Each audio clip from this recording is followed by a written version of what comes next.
You're listening to the Dragon Between podcast, a 5th edition Dungeons & Dragons campaign set in the Eberron pulp fantasy setting created by Keith Baker.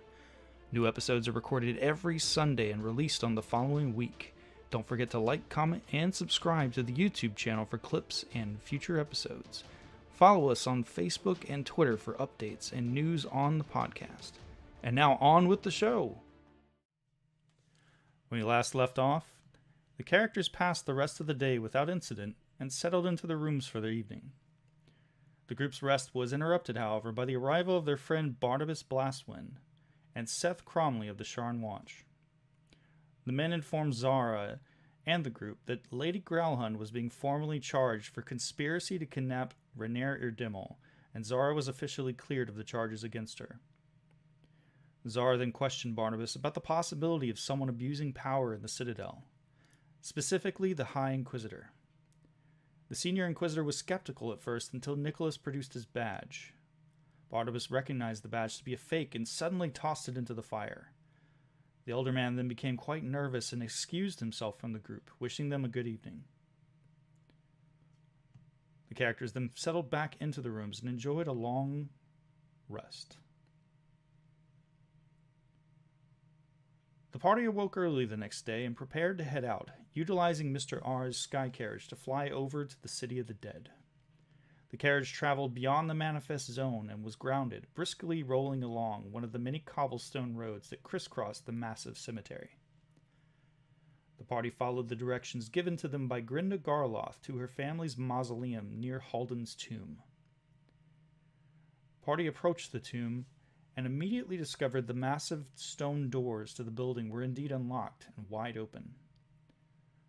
The group began to investigate the crypt, heading down a set of stairs into the catacombs beneath the building.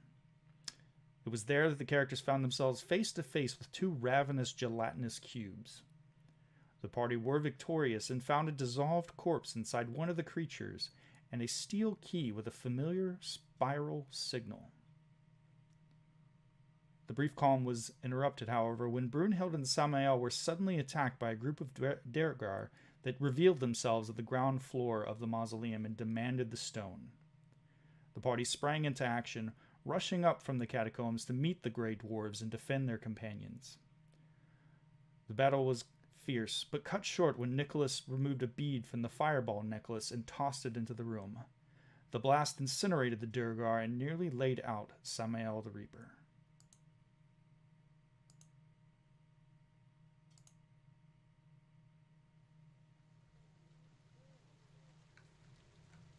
And I have something to play for you.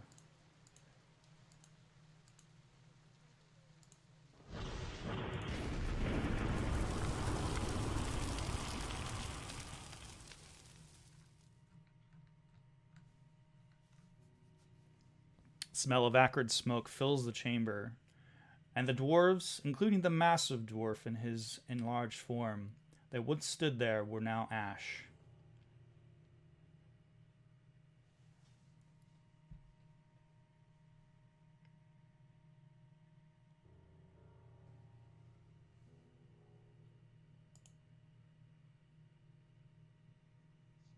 Well, I'm going to get back to my feet as slowly as I'm still smoking.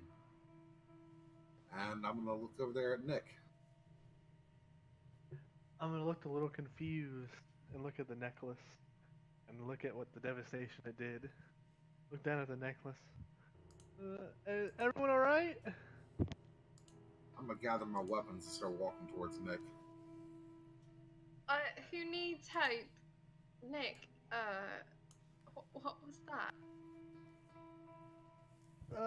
I just tested the fireball. What I think it was. The one that we saw on the street? I used that necklace.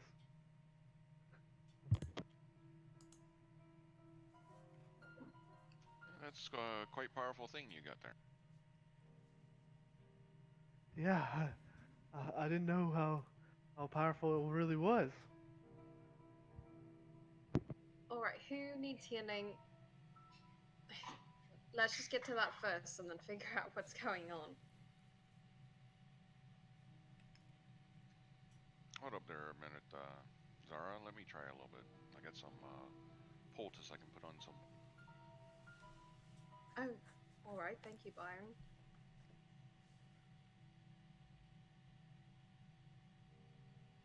Looking around, who looks most hurt?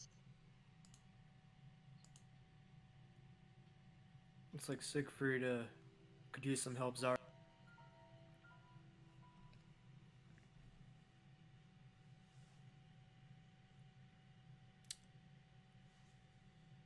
It's Siegfried and Samael are by far the most injured at the moment.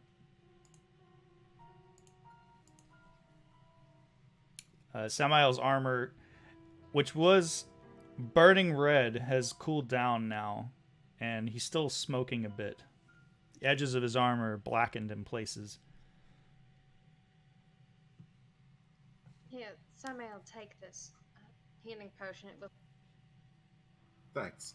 I'm gonna look over at Nick. Well, it's about. Good job, Nick. I'm gonna snatch him up and give him a big old hug. Look at him kind of confused.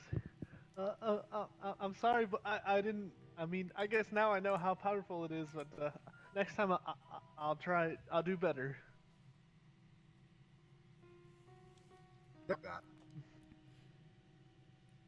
Samael, Next time, I won't damage you. are you saying you're proud of me? Of course I am. I've been waiting for him to do something like that ever since he told us he was a magic user. Wow. I don't know if I'd live to see this day. Oh, Did- yeah. Better than me? That's okay, and Like a I think. man. I like that. But I learned this really cool trick where I can make sure that 4 people save don't take damage, even though they're in the middle of the blast. So you chose me to take the damage from the blast, considering I'm the biggest and strongest, and then yourself because you're going to take ownership for your actions. I like that, Nick. Thank you, Samael. I appreciate it. I'm sorry, I thought that you could handle the damage more than anybody else could. Well, I should have you. everybody's I can heal dead but you. me. It works out. Is everybody else okay? Samael, you've been healed 14 hit points, and Siegfried 7. It felt great. Thank you.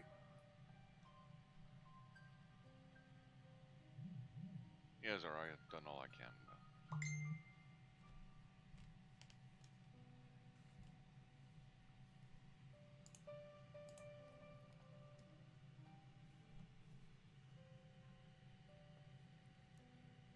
I don't know about all of you, but I'm ready to go home and change out of these sticky clothes.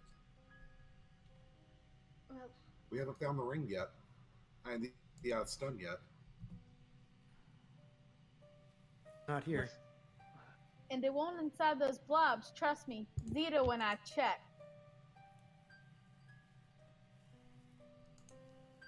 I think Brunhild, you had a meeting somewhere around here, but in the meantime, I want to go check valuable in the tomb or anything we missed. The clues. I don't think we need more information. It's a good idea. Go check it out. Siegfried, why don't you go with him and look around as well? I searched the tomb, all I found was a candle. Siegfried Nice. follows Nicholas back down into the catacombs and begins searching around a little bit more timidly than before, considering he nearly had a giant blob of acidic ooze fall on his head.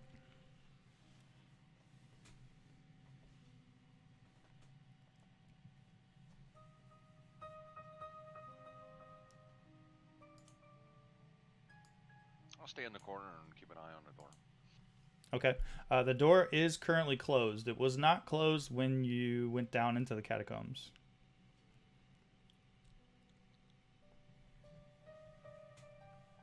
And Derek, if you would just want to roll a perception or investigation for me. All right.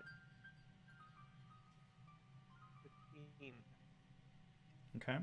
I'll tell you what, I'll get... Siegfried is helping you. You can roll that with advantage if you like. Yes, I do. Okay. So after checking each of the crevices of each of the crypts and the sarcophagus, you manage to find a dusty tarpaulin sack about the size of your fist. And it's wedged in between, not in one of the sarcophaguses, but wedged in between one of the sarcophaguses. I am going to reach in. Well, I want to look and see if it looked like it was shoved in there on purpose. It looks like it's Or is it been like a there. trap mechanism. It looks like it's been there a while. There's a good layer of dust. It doesn't look like it's been disturbed, just from giving it a cursory glance. Okay. I'm gonna just grab it. I don't think there's nothing to it. Okay. You now have a dusty sack. I want to look inside the sack. Okay. It's pretty hefty, and when you pick it up, you can hear the sound of metal clinking.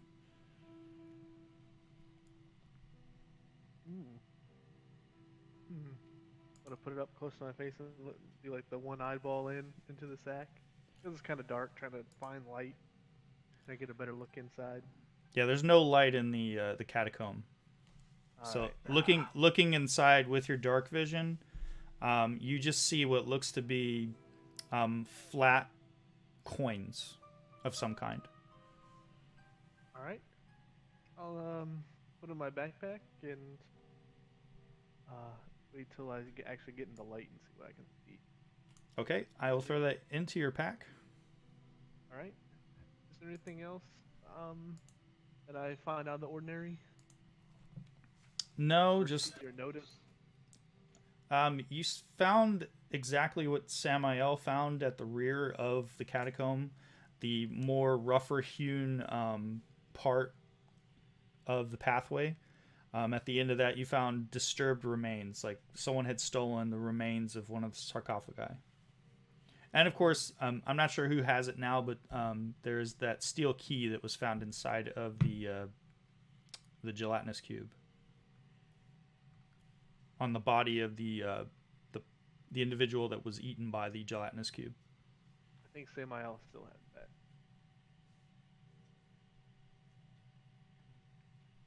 All right. I don't see anything else. I'm just gonna head back with. Hey, Siegfried. I think we're good. And Siegfried looks at you and gives you a thumbs up and follows behind. He's awful agreeable today. I'm gonna walk upstairs. Is everybody else still up there? That's a good question. Is everyone still within the giant ashtray that this level of the mausoleum became? Yes. Yeah. Did you guys want to just take a short rest while you're within this place, or did you want to press on and go back to the cart? Remind me again what the benefits of a short rest are. A short rest essentially allows you to roll hit die to get back some healing points, get back some health. No spell slots? No spell slots, unless I think the only class that gets spell slots back from a short rest is a warlock. Okay, I am indifferent then, except everybody else. Okay. Wizards can restore spell slots too. Oh, okay. Yeah, I think it might be a little bit worth to take a short rest, guys. What do you guys think?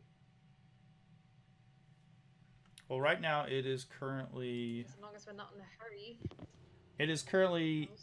8:45 a.m., just shy of 9 a.m. Sun is up. And we could also rest on the sky cart. As long as we don't miss that meeting, I don't see why not.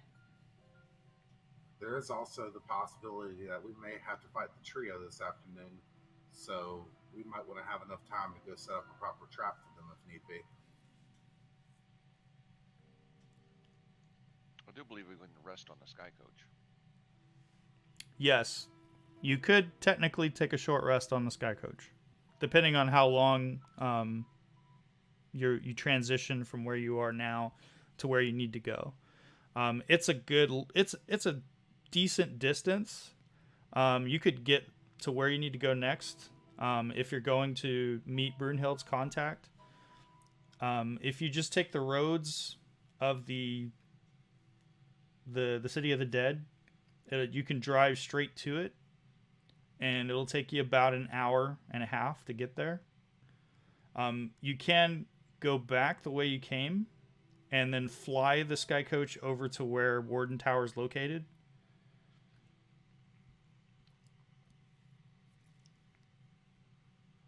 What do you guys want to do?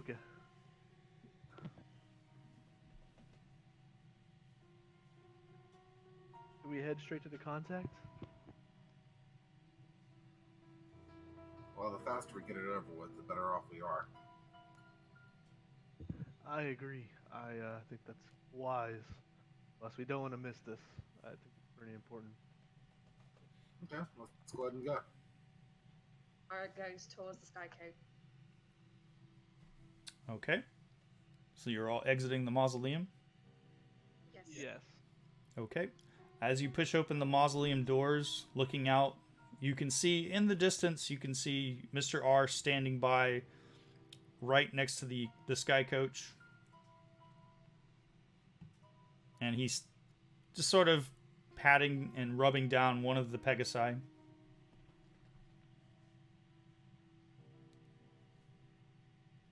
right, go on that way and get on board. Okay. As you approach the sky carriage, Mr. R looks at all of you and says, "Oh, well, my friends, I heard a horrible sound." Everything is all right, Mr. R. "Are you sure? Those trees off in the distance don't look too safe. I've been watching them for a while. It's strange. It's almost as if they're moving." Where? And he points off in the distance.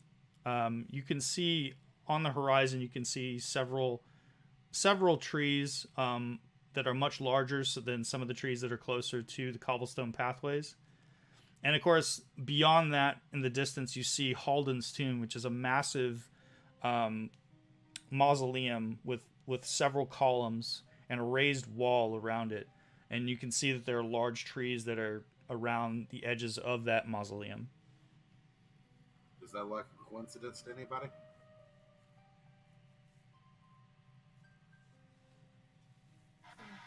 No. I don't know. Moving trees around a giant mausoleum? Might be guardians or something. Well, do you want to go kill them, or do we want to stay here? Why kill the guardians of a tomb? Tomb raiders? Because whoever raided the tomb that we just lost our item from might be over there. You think so? I mean, possibly. We went through a lot of trouble to get this stone, and I'd hate to just give it up. We did find a key. There's also the possibility that the Guardians themselves have it. Especially since, their job is kind of to guard things. Wouldn't hurt to go over there and take a look. All right, if you insist. Moving trees. I mean, remember, we haven't taken a short rest yet. Well, I don't insist. It's up to y'all.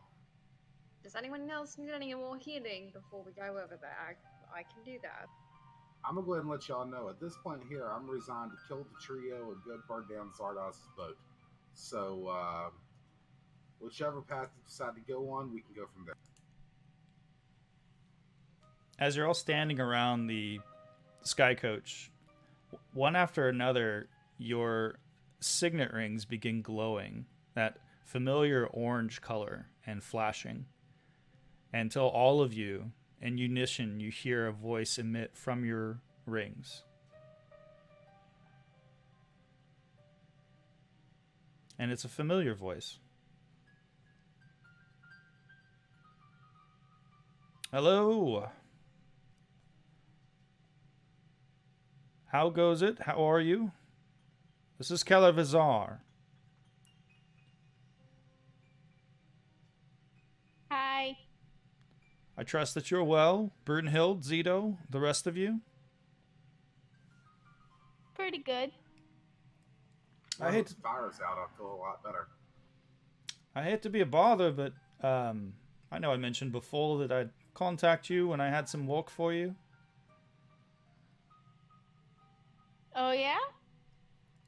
Yes, it's concerning one of the members of the Impetuc Arcanum, actually. Intriguing. Yes, you remember Meloon Wardragon, don't you? Vaguely. You could roll a history check if you like. That sounds like a good idea. What has come of Maloon? Well, Meloon is foolhardy and a braggart, but he's good with a blade, and typically he's very a happy-go-lucky individual. Lately, he seems to be taking a great bit of time hanging around the Grey Sword Tavern in High Walls. A bit more than usual. And I fear that something may be amiss with him. If it's possible, perhaps you could observe him for a while, and then report back to me what you find. But probably be best if you observe him for at least 10 days. If you could.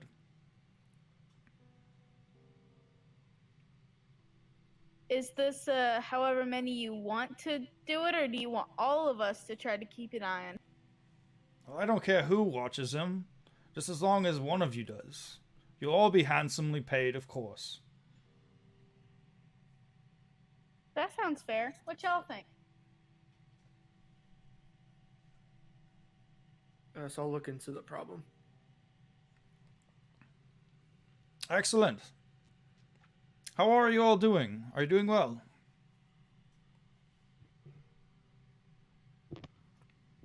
Just had a small brush with death over the past couple days, but other than that, I'm fine. I got to wear a really pretty blue dress and throw someone out a window one time. I got a really fancy ring. Looked good. Emphasis on did. Well, I might have something else for you after you've dealt with the situation and finding out what's going on with Meloon. It's something in regards to this bit of business that we've been having in the lower wards in regards to all these killings. Yeah. Apparently there have been now we're hearing stories of individuals who operate sky coaches are now disappearing. Folks who work for the various dragon marked houses and the noble houses are reporting that their drivers are disappearing along with their carriages.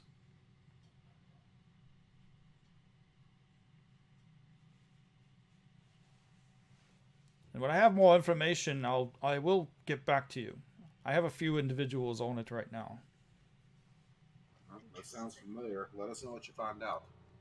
Will do. And if you need anything from me at all, I am at your disposal, of course. Yes, it does kind of sound familiar, Samael. The plot thickens. Well, I will let you get back to whatever you were doing at the time when I contacted you. Good day. Bye. He makes it sound like we might be doing some random nonsense. Well, I figure we might be able to do it when we have some downtime at the mansion. But that's not at the moment. Let's figure out where we're going right now. Maybe to him it is random nonsense. Well, let's just go meet the contacts and get that over with. All right, so you're all piling onto the sky coach. Mr. R looks at all of you and says, all right, where are we headed?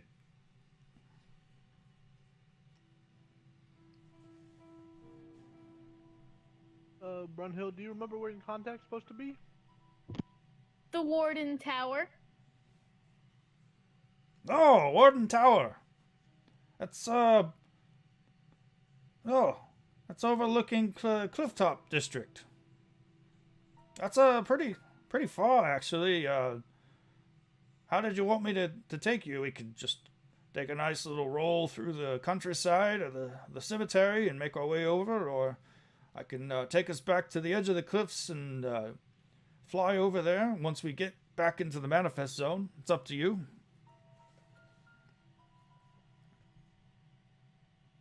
I believe maybe take the fastest way.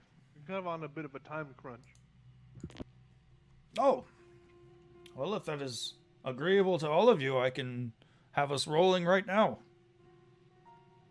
Sounds fantastic. All right. Well, hold on as I turn the carriage around. And there is a loud knocking noise. And the carriage suddenly is lifted up several feet in the air from the bottom and does a complete 180. And boom, lands onto the ground. And the two Pegasi are now immediately, once the carriage flips around, they're immediately lift up into the air and fly over the carriage and back down into their harnesses. All right. And away we go. Wow, that was cool. And while we're in the cart, I want to pull out that bag that I found in the tomb. Okay. It is filled with gold coins. Oh, hey guys, I found this in the tomb. Coins, gold coins. Now, if you touch it, it's not going to bamf you away, right? Hey, She grabs his. Nick, check and see if it happens to be 5,000 gold coins. Well, hold on. I'll take 10 minutes, honey, to make sure that it's okay. I'll spend 10 minutes to identifying on the coins. They are stamped currency from, say, possibly 20 years ago. They seem pretty old. They are, of course, of the coinage of the realm of Galifar. They are gold Galifars. And taking the time to look into the bag and counting them, you find that you have 1,000 gold Galifars. Nice. And as he in that 10 minutes, Zara just periodically slaps him in the face like, "Okay, Nick, did you feel that? Are you here? Okay, you're still with us. Okay, I'm just checking." I 1,000. 7 divided by 1,000. I start handing them out. Okay. Did you want me to put that into the inventory? 142 gold per person. Ooh, 142 gold. I can go ahead and distribute those for you guys if you like. Yes, please. And there's 3 people who get 1 extra. There you go.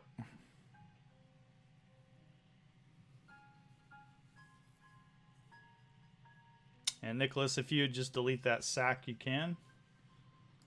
All right. Or you can open it again and pull out another 1,000 gold. Magic coins. Or at least try. No, they're chocolates wrapped in gold foil. No. 1,000 That's even chocolates? better. Better. All right. So, are any of you during this time riding in the sky carriage? Are any of you keeping watch? Always. I am. Okay, Samael, roll a perception check. Zara's keeping watch as well.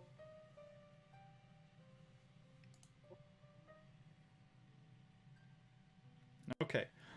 Samael, you see just off in the distance about, 30, 40 feet off of the cobblestone road, you see a tree. And the tree is swaying in the breeze. The branches are swaying.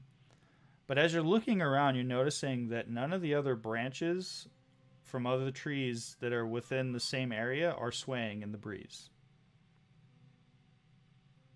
Huh, that's strange. I'm gonna go ahead and pass on what I saw to everybody else, and since Zara's watching as well, I'm gonna point it out to her and see if she notices it also. Do I notice? No, as he points it out, Zara, you watch this tree suddenly uproot itself, grab a sarcophagus, and chuck it off into the distance. Oh.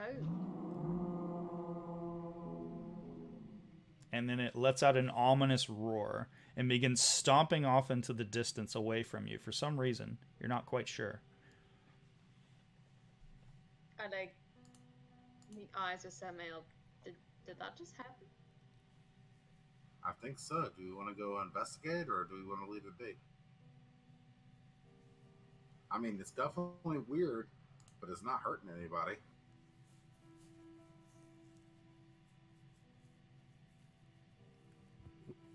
And as you continue to watch the tree stomp off in the distance, you watch as suddenly the branches, the larger, thicker branches, which you would assume are like arms, are now swatting down onto the ground, and you can hear this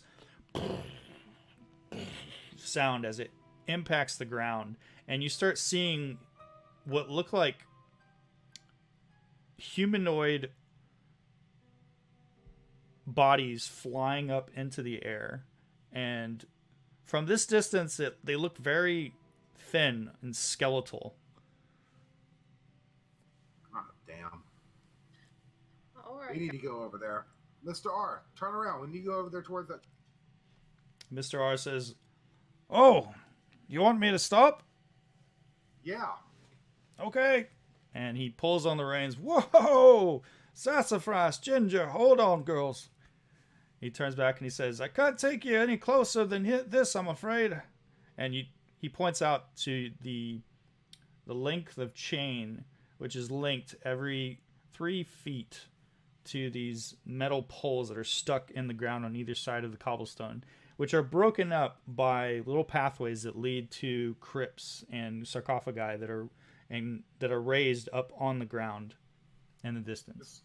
Describe the environment to me around us. I know we're in a cemetery and there's sarcophagi everywhere, but describe the rest of it. You see rolling grassland that are broken up by trees and grass that is about ankle high and calf high in some areas.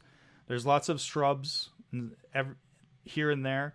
In the distance, you can see what look like to be much taller and more fancier mausoleums and crypts that are raised up on the ground. And you see statues of many different deities and religions and followings that are scattered all throughout off in the distance. Right,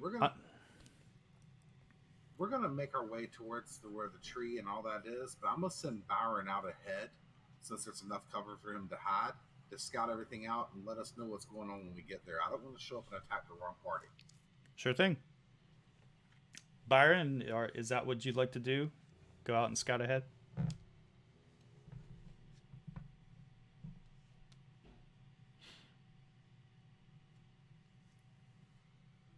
Hello, Byron. Are you there? Yeah, I'll go ahead and do that. Okay. Did you want to roll a stealth check for me? Yeah. Before you take off, Byron, make sure you keep your ring handy in case you need to contact us. Let us know. Always have it. If you run into any trouble, just make any noise whatsoever. We'll come in harder.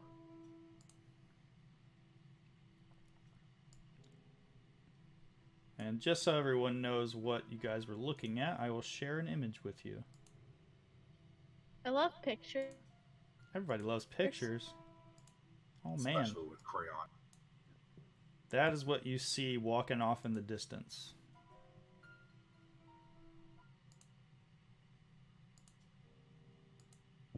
we're gonna be friends. Wow. Nick, I'm not sure if that thing's our buddy or not, but you might want to get one of those little fireball things out. Yeah. Okay. Byron, as you get closer, Byron, I will whisper to you what you see. About how far away did you all want to follow behind him? If they see me. That's a good that's a good that's a good point. If they see you. Yeah, we're gonna move at how fast can Bauer move in it? By If I'm alone, normal move. yes, if you're alone. I can move my regular speed by myself. Okay, we're gonna move at half of my normal speed, which is 15. So you can move at your regular speed. That way, we'll still be, at decent range from you when we catch up. Okay. So I'll be moving 30, they'll be moving 15 or 60, whatever.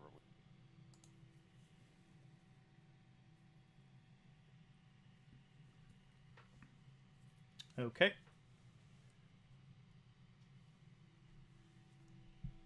That's what you see, Byron. And you can all see that the Treant is continuing to bring its arms down onto the ground, and you are now seeing more of these skeletal bodies flying up in the air and being pulverized. And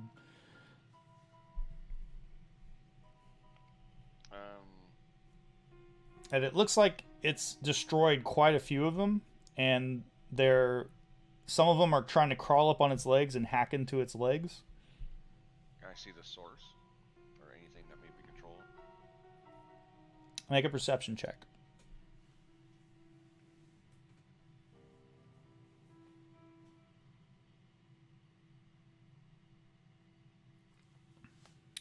You see that there's quite a few of these skeletons. They're kind of scattered, but they're localized around where the Treant is currently.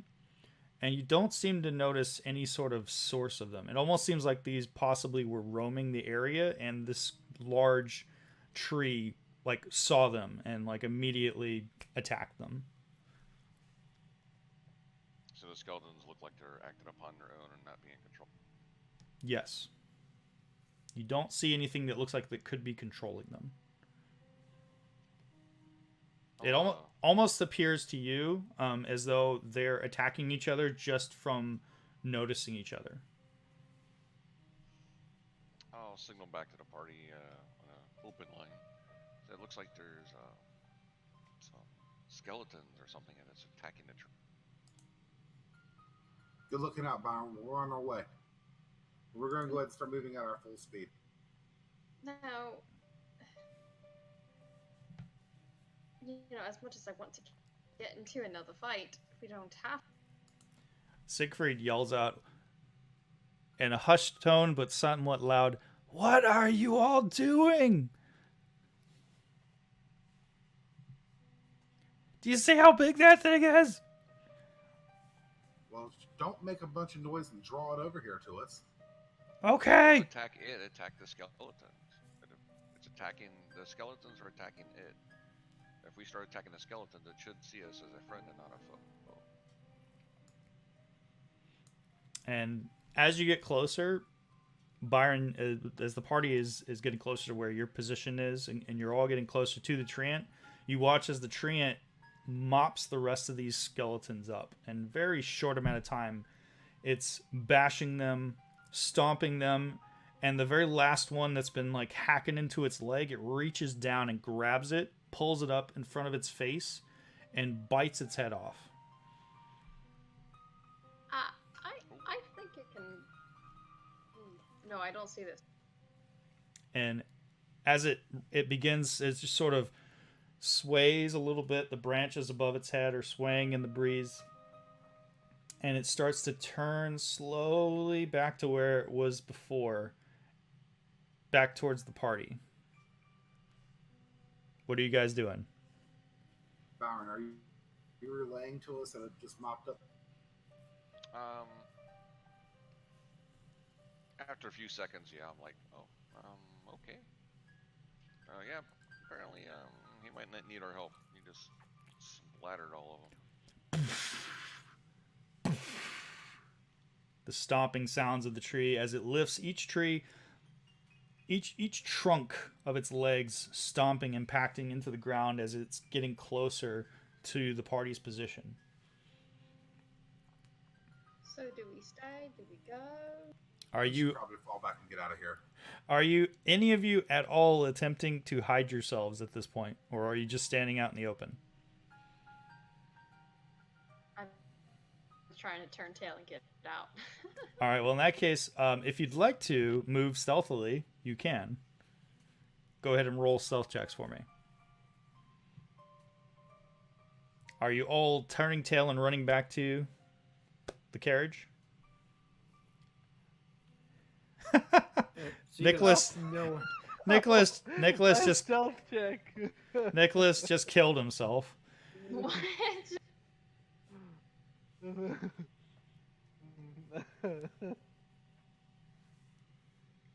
Self-target action.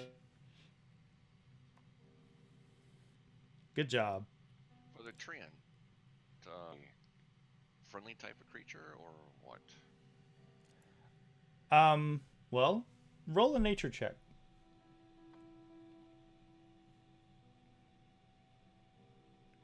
And from your experience in the wilds, treants are typically considered good creatures. They are awakened trees that typically dwell in ancient forests. And they're usually very quiet and spend many years away from other creatures in inhabited areas. And typically they are usually, from your experience, you've seen them used as guardians. I'm gonna sneak over to it Okay. and I'm gonna touch it. All right. Roll another stealth check for me. All right. We'll see if it notices you.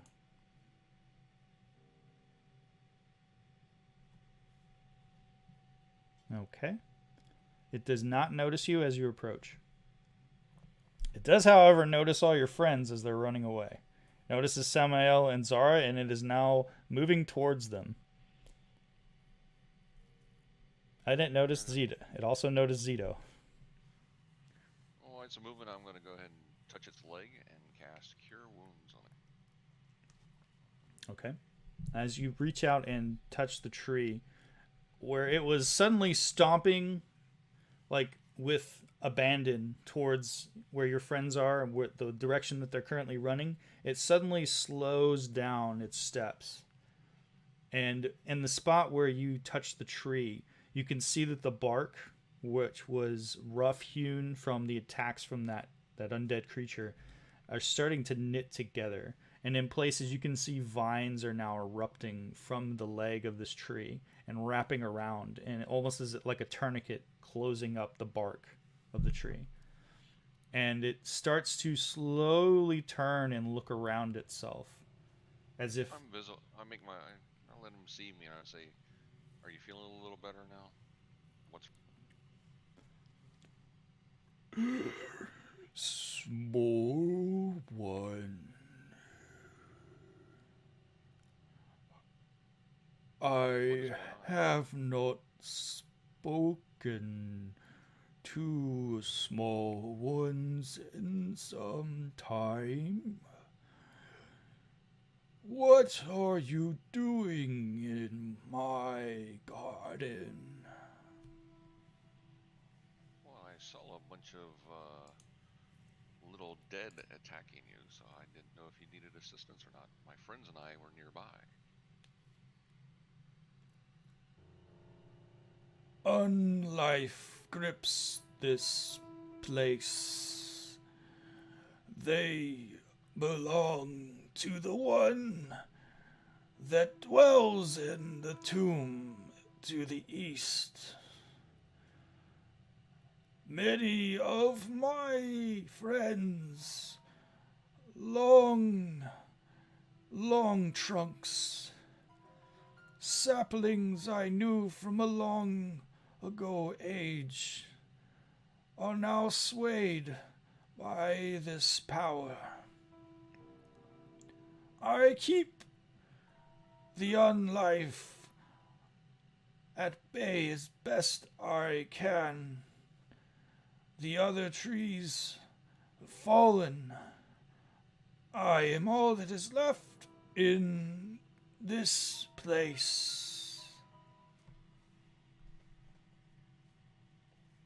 It all comes from that big building. Is that what you're saying? Yes. Ancient evil has arose again in this place. The warden warned me. The warden at the tower.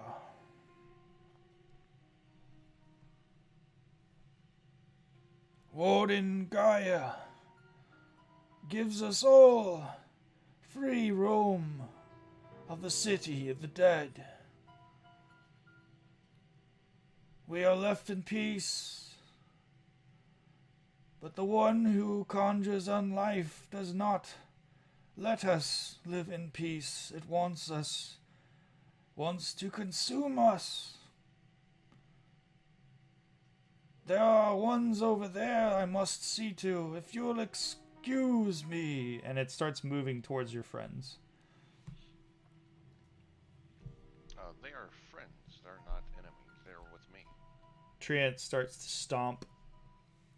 Takes a step, lifts its thick trunk leg up, takes another step, and turns and looks back at you. Roll a persuasion check with advantage.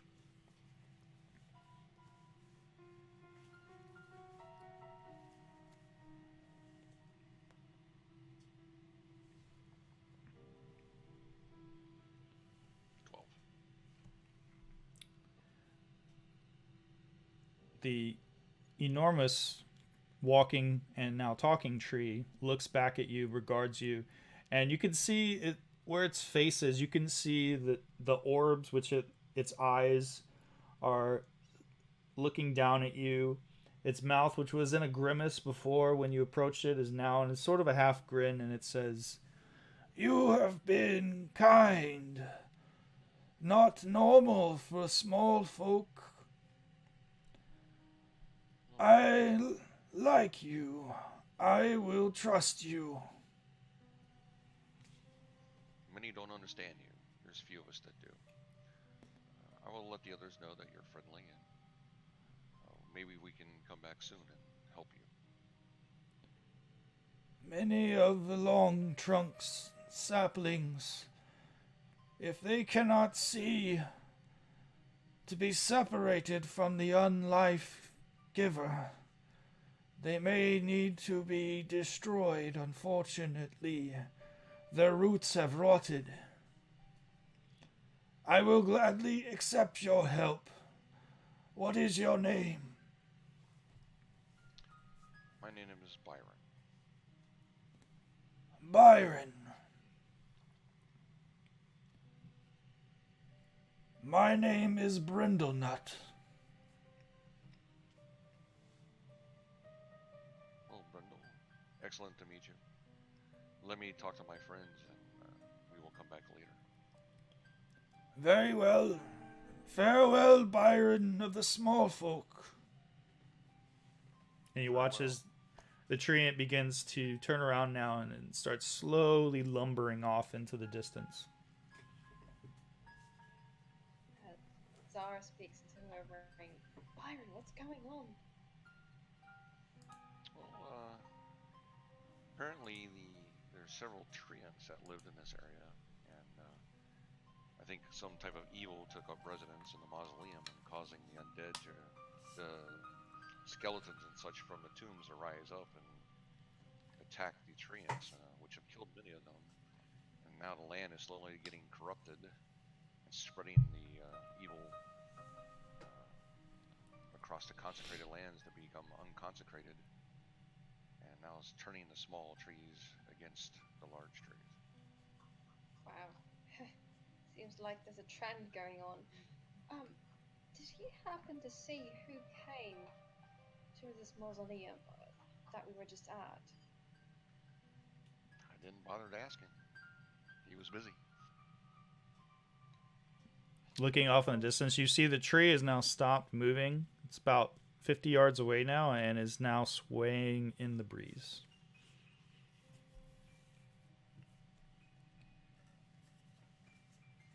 If you'd like to ask him, you can, but I think he's more concentrated on the mausoleum than on this little building. Well, it doesn't hurt to ask. You seem to have his ear. Sure, wait here, I'll go talk. Anyone else have a question for him or would like to talk to him?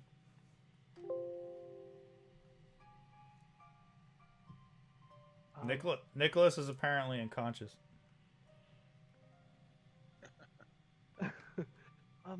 Byron, I mean, the tree spoke to you. I think you should ask all the questions.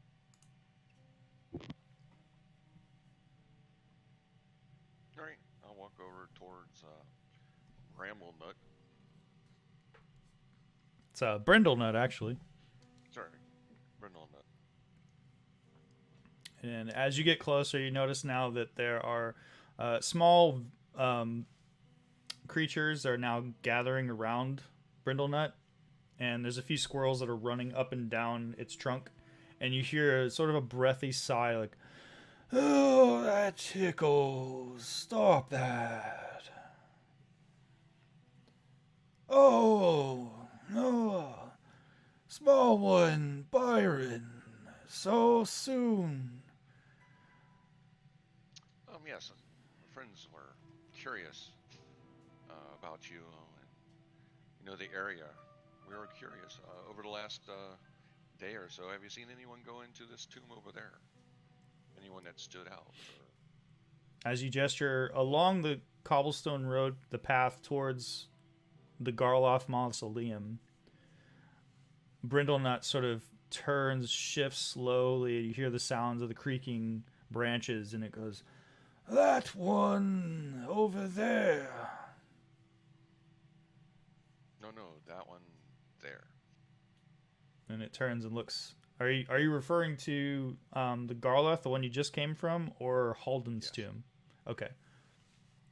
Brindlenut looks at you and looks off towards the mausoleum, and then slowly turns and regards you, and says, "Yes, I saw three small ones enter. Only two came out." I described the gunslingers. Did they look like? They were humanoid small ones. Foul. They wore strange clothing. They wore cloaks, red cloaks, and they had red spiral symbols on their foreheads.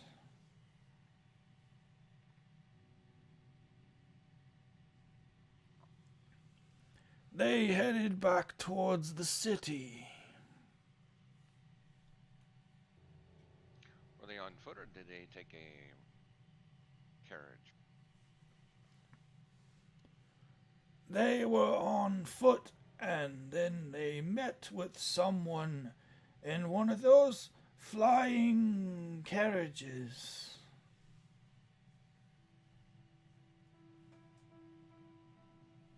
Thank you, Brindle. You're welcome.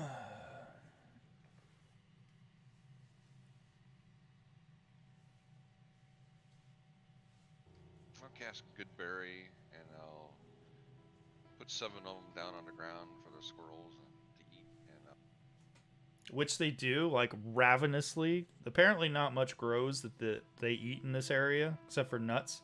And the squirrels just sort of descend upon the berries that you lay out in front of the tree. not hungry for 24 hours.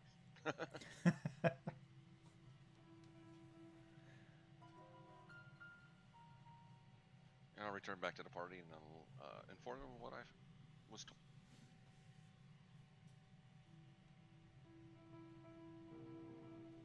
Okay. Head back to your friends, back on the cart. Mr. R looks at all of you and says, "Shall we away?"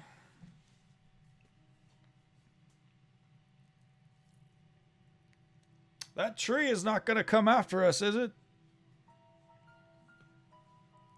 No. It's totally fine, Mr. R. Good, I think I can outrun it if it does. What do you say, girls? Ginger, Sassafras, you think you're up to for a good running?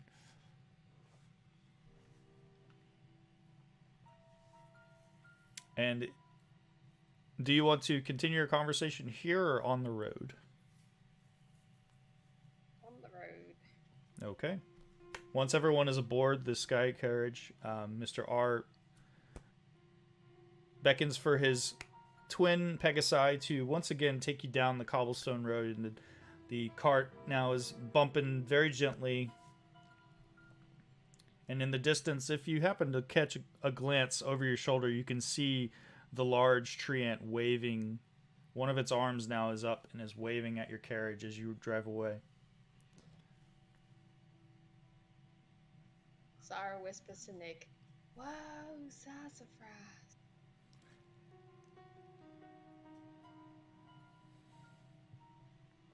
What? I'm just mimicking this.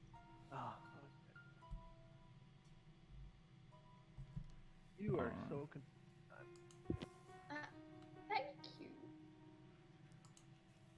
All right. So after a while, you find yourselves at the edges of the cliff overlooking the dragon tombs.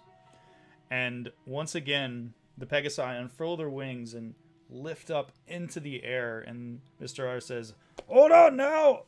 And your sky carriage rockets into the air over the valley and begins flying around the thick miasma of mist that it seems to be emanating like a cloud just coming off of the city, completely enveloping the towers just beyond the high walls that protect the city. "We'll be there momentarily." Thank you, Mr. R. "I hope you don't mind if I don't go towards the city. That fog seems to be getting worse." It's totally fine. Don't worry. We trust you. And flying around the edges of the towers and around the district, you begin to get closer to the edge of the cliff overlooking Clifftop. And you can see that there's a massive white obelisk that stands near the edge of the cliff. And both Zara and Samael would know that this place is a co-opted meeting area, a place where hermits that were once both members of the Sovereign Host and the Silver Flame, they all reside here. For hundreds of years, it's been the home for the Silver Flame, and just recently they have opened up and have allowed a lot of their elder hermit clerics of both the Silver Flame and the Sovereign Host reside here.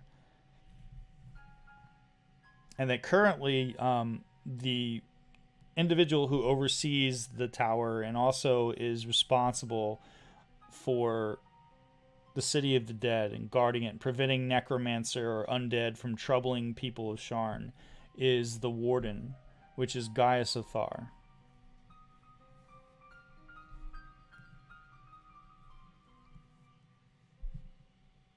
And as you're flying closer to the white obelisk, you can see that at the foot of the obelisk, you see a female dwarf clad in plate armor. And Brunhild, you recognize this person to be Istrid Horn, a member of the Doom Raiders.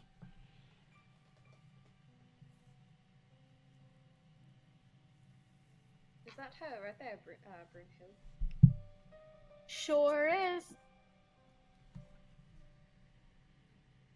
Mr. Art, take. What's that? You have to speak up. Take us to that fine dwarf lady up ahead. All right, hold on. And the carriage lifts up in the air and arcs down to a clearing in front of the obelisk. And standing there is this female dwarf who I will share an image with you what she looks like.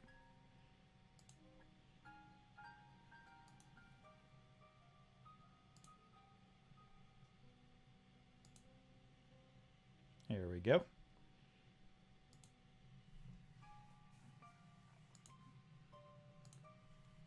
And she standing currently patiently next to all of you and begins approaching the carriage.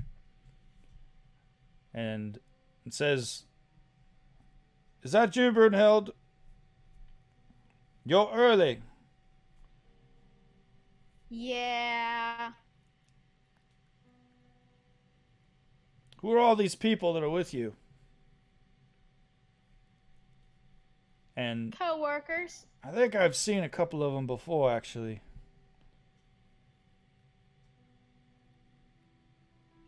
Listen, I will just...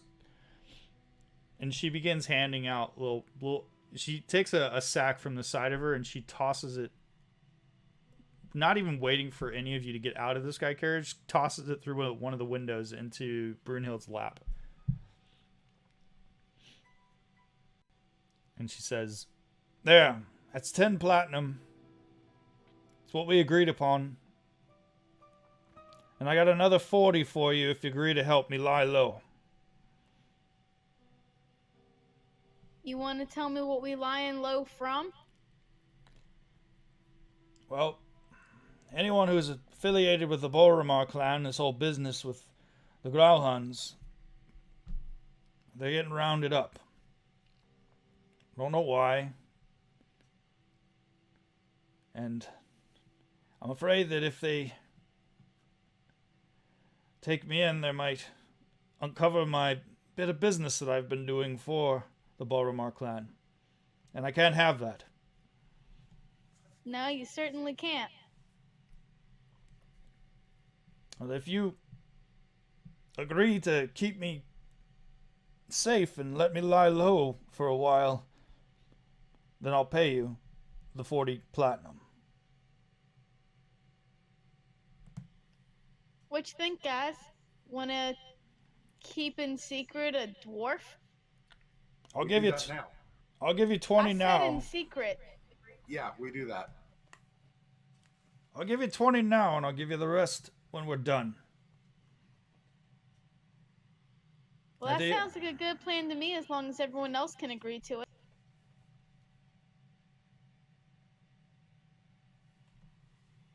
Well, where are we going to hide your friend?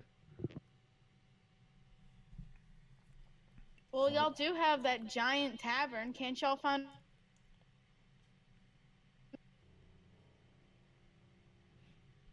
I mean, we could, but it does bring up the problem that we might cause problems with bringing, guests to that tavern. Well, Especially if we I'll find out what it is. I'll wear a disguise. I could do that. I can disguise myself as a male. It's pretty easy to do. Byron? Sarah? What do you think? The people after you, do you think they could be able to track beyond looks, as in smell, DNA? Can they track that type of thing? Do you know, Nick?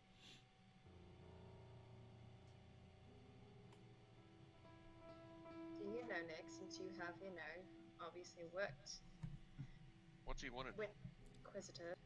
Well, maybe it's better if we don't know. I believe just being associated with this clan That's all. Is that correct? Well, Brunhild would know that we worked for the clan. That's why Brunhild left. She didn't want have anything to do with them. It's understandable. And each of us within our organization, within the clan, we've all done different things for the clans. I'm sure what some would consider questionable. For example, I am currently offering a currency lending operation, which is perhaps maybe not exactly on the up and up. The clan allows me to operate, and they've kept the watch off of my back. But now they've all gone silent, and they don't want anything to do with us. Until this business is taken care of and over, I am at risk. My operation is at risk, and my friends are at risk. I can't do anything for Davil. They've already got him.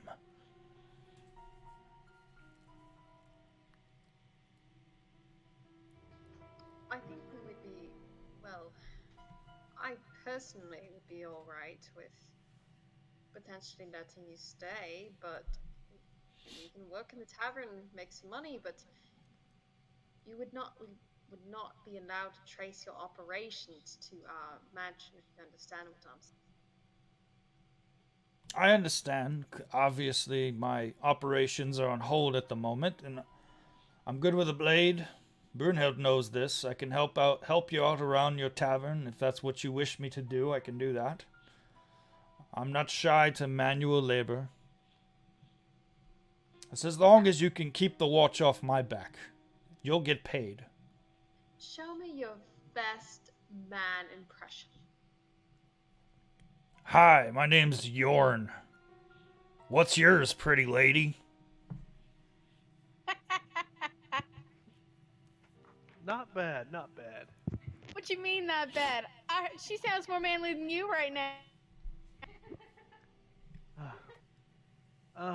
Would you do 20 now, 80 later, and I'll consider it. You got to remember, you're endangering our tavern. Your presence. A little more of a risk for us. Cost a little more. Does this scrawny little bastard speak for you, Brunhild? No, but he certainly does try sometime. Look, 50 was all I was willing to let go. 50 platinum. That's it. I already gave you 10. I'm willing to give you 40 more. 20 now, 20 when you're done. That's it. Look, that sounds fine to me, and you've got plenty of time in trying to stay low to pay me. I'm just trying to get these people to agree to let you in, too. It's not exactly my tavern. I was under the impression that you were leading this crew. Are you not the leader? Do you not speak for them, Brunhild? You think a bunch of elves are gonna listen to a 4'9" dwarf? You've got a point there. I mean, we all work together. But Samael, what do you say as well? I'm curious. Well, personally, I like him. I think he's going to be a great addition to the tavern. And yeah, he may have some underhanded skills, but I mean, that's the kind of skills we could use from time to time, especially when we're not there. I mean, look, Samael's already calling her a...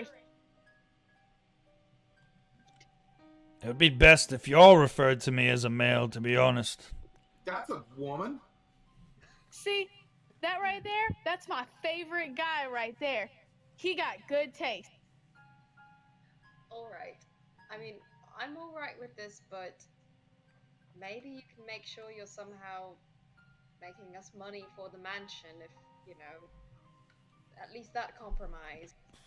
Well, I can... Hey, she's got manual labor. I mean, if it's a grift you're looking for, I can show you how this currency lending works.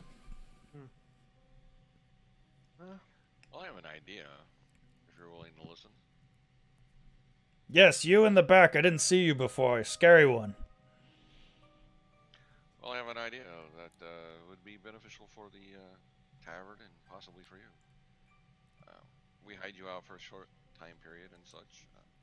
You pay Brunhild what you agreed to, and maybe the building next door to us becomes vacant and becomes ours. I'm following.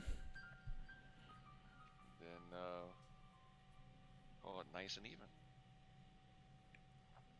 So you want me to kill the current owner? Is that it? Oh, no, no. Use your specialty. You loan money, you borrow money, you extract money. Use your innate skills to. Where's this tavern located? We can pay off the debt for the person, and we take over their property. Where'd you say this place was at? The building right against our building. Yes, and Tavern, then we'll show it to you when we're. your tavern. Where's your tavern located? Troll Skull Alley. Oh, shit. Those people don't have any money. Well, I suppose I could do something. Well, we don't want anyone killed. That'd be stupid. We don't want to get a bad rep, but if someone comes into a bad financial situation because of a bad loan or something, we bail them out, and in exchange for them, we take their building and they can move into the building. All right. Sounds interesting. Well, if you're all in agreement, Yeah, I'm in agreement with that. all right. We'll hide you. Is that Take- acceptable to you, Bruno? Sure is. Then we can expand a little bit and make some more room for other people that are coming along. Well, I don't want to be seen with you in my current getup. I need to make sure that when I go to your tavern, I'm seen in my disguised form. I'll meet you there. You said it's in Troll Skull? Yes. All right, I'll go to... Troll Skull Man. I will meet you at the manor. Next you see me, I will be a gorgeous, dark-skinned man named Yorn. Sounds wonderful. I think Broomhill will keep an eye. Yep.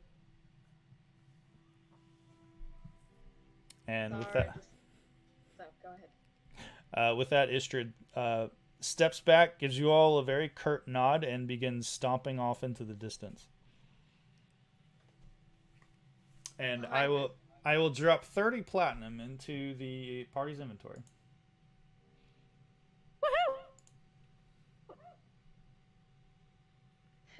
And she just shakes her head. You amaze me every day. Surprise me something every else. Oh, I heard something like that before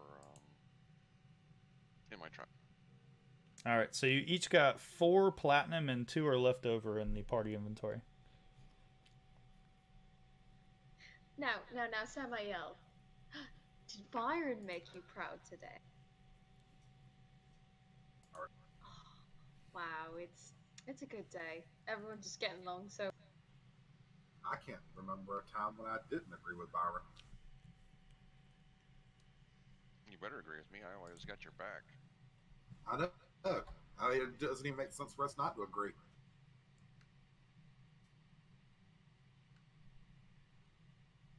Well, that was very good agreement. Pretty happy. Agreement. I almost start stabbing people. Something's going on here. Everybody's getting along so well, Siegfried says. This is bullshit. I'm going home. Well, hold on, Samael. What should we do next? You're not gonna hug me, are you? No, no intention to hug you. No, but you can hug me, and she brings him in for a hug. I'm certainly not hugging anybody. Except my hammer. I'll hug Zara. I'm gonna leer at Nick while I do. Oh, I was gonna say Nick. I was hugging Nick, but sure, Samael, Joel. Samuel did not understand what you said whatsoever and gave you a big old hug. He's leering at Nick. Look at that family group hug. Yep. Yeah, I'll fade You're back our into the family. shadow. Byron. See, Byron has my back. That's why he's in the shadow. Byron has everybody's back. All right, children. So, what are we doing else today? I mean, did we have any other plans? I was thinking about visiting my brother, but Yeah, let's go see your brother. I'm not to be a downer, but we do have a stone that's missing. Oh, of course. That the I don't longer care we about the wait, stun anymore. Let's kill everybody involved with it. What location do you, pray tell, think we should be going next for a stone that we no longer have a lead to? well, they did say red cloaks, some symbol on the forehead. Has anybody seen that or heard of anything like that before? Hey, why don't you try your contacts at the the spy place there, and maybe the Mages Guild. Oh, maybe we should go talk to the Mages Guild. You mean the Order of Orion? Yeah, like through a ring. You mean the one that you have a direct connection to with your ring? Yes. Yeah, those things are useful.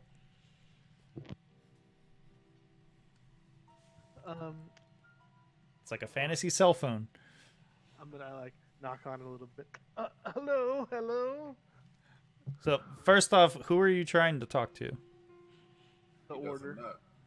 Yeah, I'm trying to reach somebody. You're just trying to Maybe reach the out. The receptionist. You have reached the operator. How may I direct your call? How about the guy that gave us the ring? Oh, you mean Keller, the woman? Oh yeah, Keller. The one that you Keller. talked to earlier. Oh, Yeah, the one that Still had it down watching. to us. So maybe she has more. Yeah, it's the one that wants to watch, for 10 days. So, after raising your sigil ring up to your face and you've been speaking into it, what do you say? I have a question. We had some information given to us. You hear a resounding a question. Like 17 different voices respond to you. Yes. Do you know who wears red cloaks and has a strange symbol on their forehead? You hear a resounding cacophony of sounds. It just sounds like. And then you hear a much louder sort yelling over it. This is not how the sigil rings are used. Why are you all trying to respond at the same time? Who is this? This is Nicholas Highhill. Hi, Hill. What do you want? I need some information. Okay, shoot. This This is Stone. Hey, Stone. Do you know who wears red cloaks and has weird symbols on their forehead? People that wear red cloaks and have weird symbols on their forehead. Yes, engraved.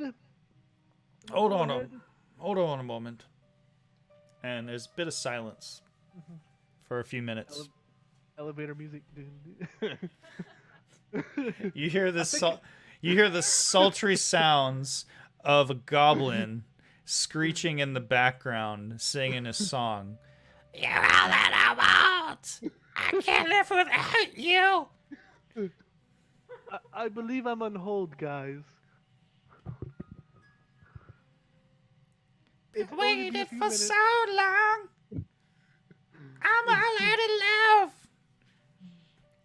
Just a few more That's minutes. my favorite.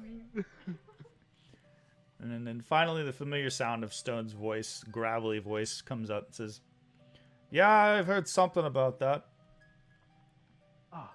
What have you heard? Well, in the lower wards, let's see. Last sighting was in the tenement district of Malian's Gate.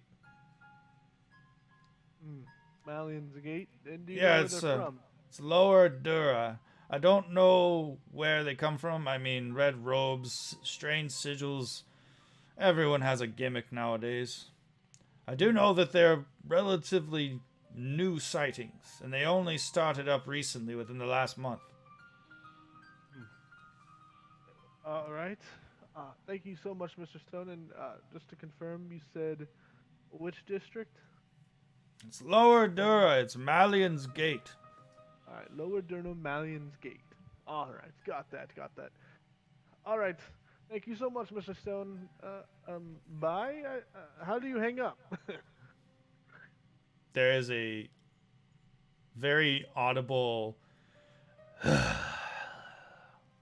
Why do we keep giving these rings out to everyone? Goodbye. Bye. All right, guys. We kind of have a clue. I mean, it's up to you guys whether, uh, whatever you want to do. But I mean, getting the stones back would be kind of nice. I mean, we owe a favor to Rainier, so what do you?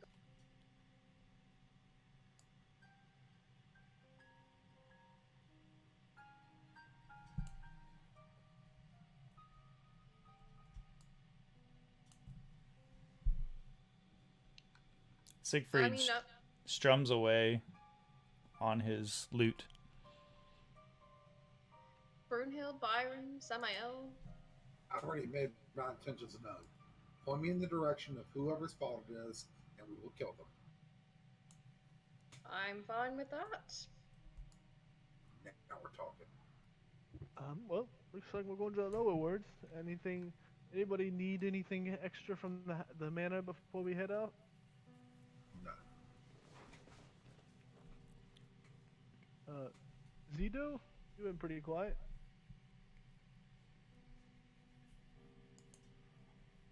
I'm sorry. It's well,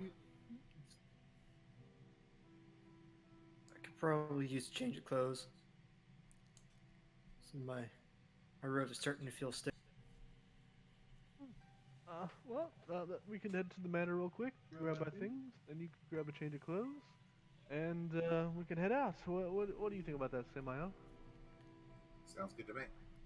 All right. Siegfried does have a cleansing stone if you need it. I do, and I produce the cleansing stone, and I begin rubbing Zito's chest with it.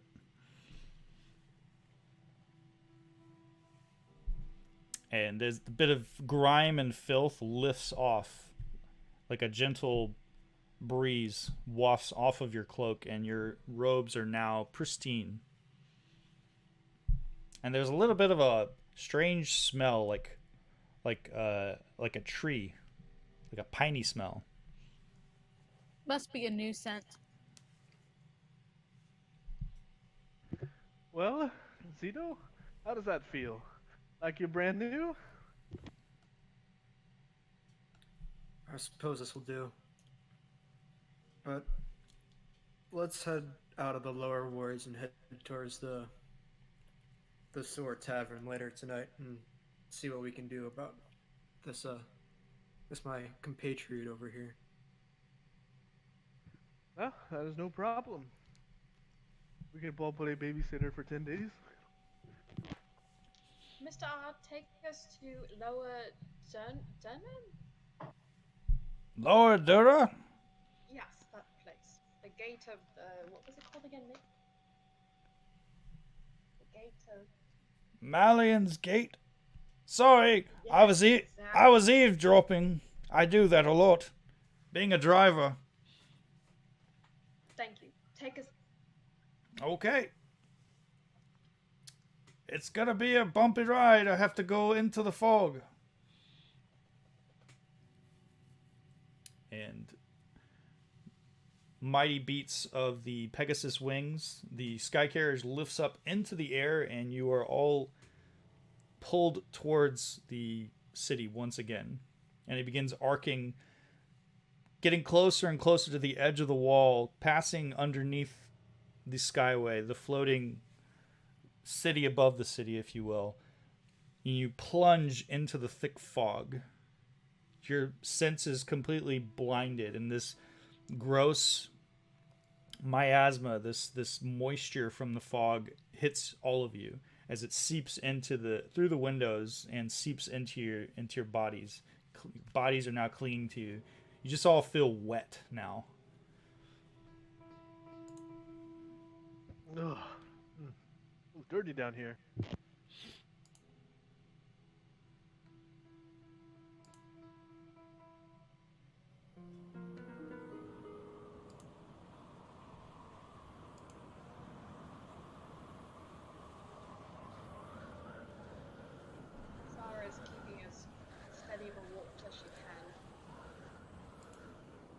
Okay. Make a perception check with disadvantage.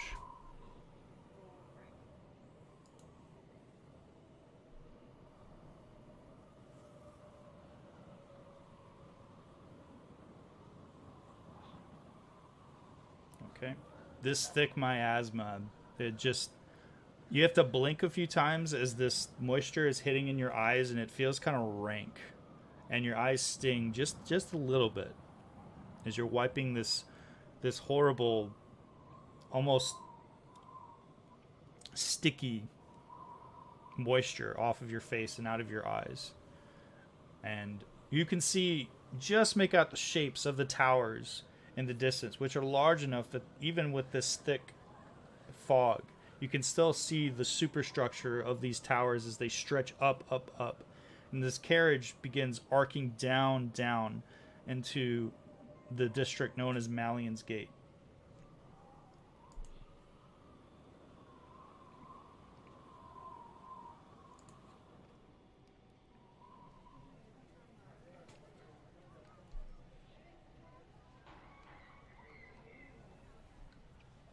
You can see several shapes of individuals milling about within the district.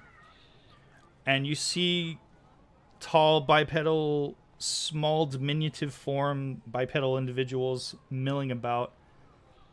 And Mr. R's carriage sets down a bit bumpier than usual, and you roll to a halt in the midst of Mallion's Gate.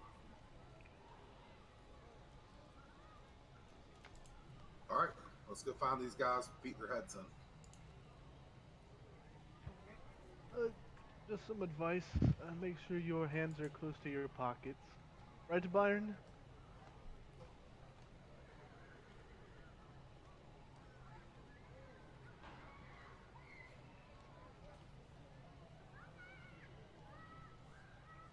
Alright, let's go.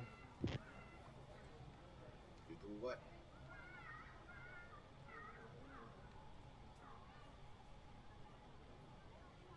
Okay. Looking around, this place is very rundown and filthy.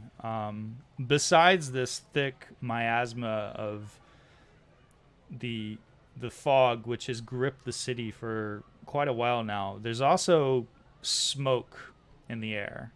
And looking around, you can see what looks like vermin scurrying along the edges of ramshackle tenements. And you can see small individuals the size of children in the distance, and they're running around and they're squabbling and shouting at each other. And you see a trio of what looks to be hobgoblin warriors that emerge from a nearby tavern.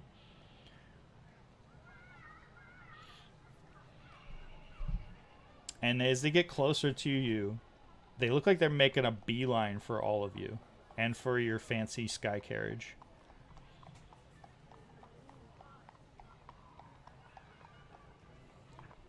Mr. R, get out of here. Do you want me to leave you here? We'll call you when we need you. All right. It's better. Ginger, sassafras.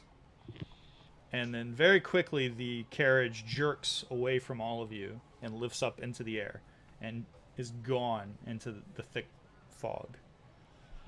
And these three, as soon as the carriage lifts up and is away, the three individuals that were heading towards you look in your direction and then start speaking amongst each other and then start moving in a different direction. In that time, Zara had also cast thaumaturgy and made her eyes look like flame. Okay. And Scare 'em. that is most likely what made them step away from you all.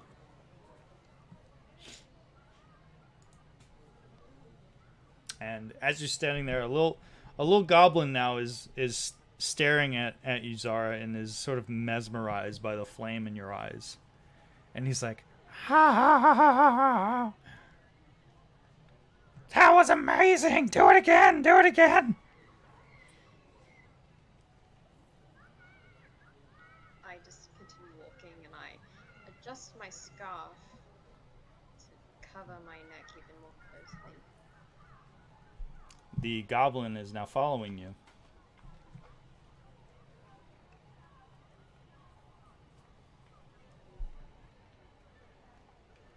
I ignore him for the moment. Okay. What about the rest of you?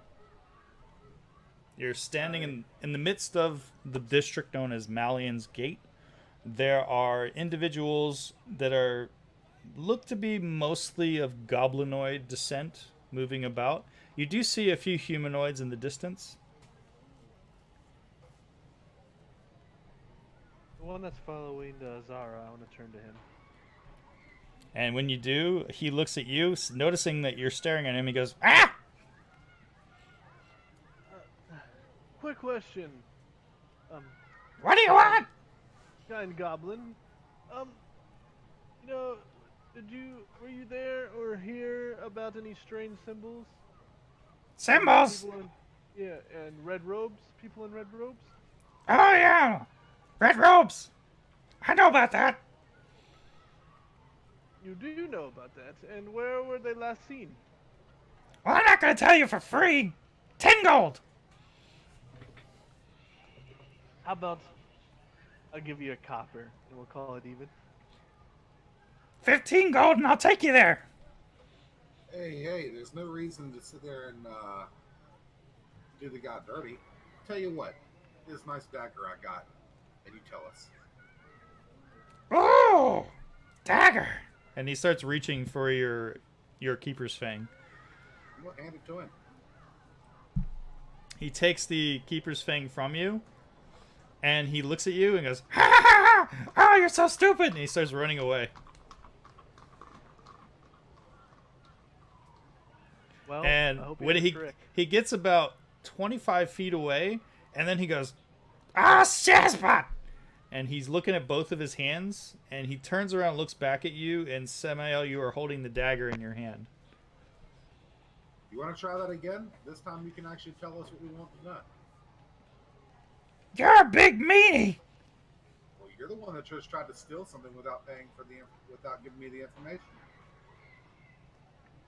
Fine, You know what? I'll take you there, but you gotta No, show me. no. You gotta show me how that works. All right, fair enough. And he gets closer now. He seems to be mesmerized and is staring at the dagger. It's like oh, I have not seen such a shiny dagger before. So lovely. I gotta know how you do it. You know, I was thinking the same thing. I'll show it to you later. Okay, let me take you there. And he turns around. He grabs the edge, the hem of your armor, whatever cloth bit of your armor that you're wearing, and he starts pulling you, Samael. He's pulling with all of his might, and of course not budging you, but he's leaning away. Ah, come on, let's go. Ah! You heard the man. Let's go. All right, let's go. And he begins leading you deeper into the district, away from the tower, the edge of the towers, and the very bottom of this part of the city. You can see, looking up, you can see the towers looming large up overhead, and there are many ramshackle tenements and buildings that have been built around the much larger base of the tower as it's stretched up. And he leads you closer into a tenement which has a tower that has a second level to it. It's sort of a stunted tower. And he goes, "There you go. That's the place." And he gestures up, pointing towards a window on one edge of the tower, and you can see now a bit of cloth which is hanging out over the edge of the window, which is open, and you see in a deep crimson, almost like a blotchy caked spiral symbol which has been drawn onto this bit of tarpaulin. "That's the place. Goblins go in, they don't come out. I'm out of here." You show me later. You don't want to go in? Hells no. Thought you were gonna bring us to the place inside of it. He brought us here. He said goblins don't come out. I may be dumb, but I'm not that dumb. Yeah, like stealing from a really big guy. Yeah, okay. I told you, I'm dumb. Yeah.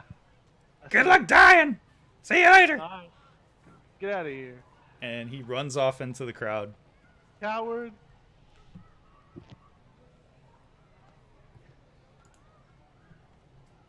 And Well, I will throw you guys onto a map. How about that? also, Jeremy, I'm gonna use my robe that I have that can turn into, a couple different things. I'm gonna use it to turn into the elite outfit I have, so I kind of look like I fit in a little bit.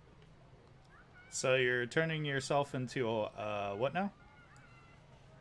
Goblin. No, like that robe that changes to different.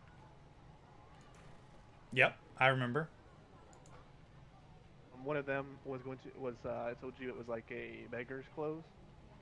Okay, I'm gonna turn this so I fit more into this environment. sure thing. And I will share a map with all of you. And I look around at everybody else, and we look like we stand out pretty bad. I stand. Sorry, I'm back. Had a snake. A snake? Yeah, the wife was taking the dog out. There's a snake on our patio. So. Ah. What kind? Very small green one. Oh, the poor thing.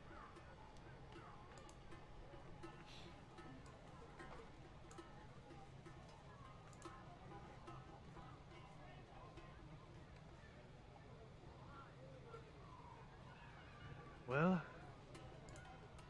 you want to enter? What's going on? We arrived in the lower wards where we tracked down the Red Robe people. And we got a goblin led us to here where the last sighting was in this building. We traded him my dagger so he could take us here. Yeah. Have we been able to see one of these guys, or what they look? No, I called our mage guild, and they gave us some information.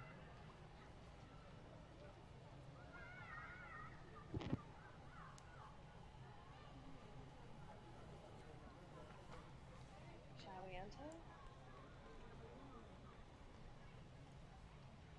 After you. Well, I'm blending into the shadows.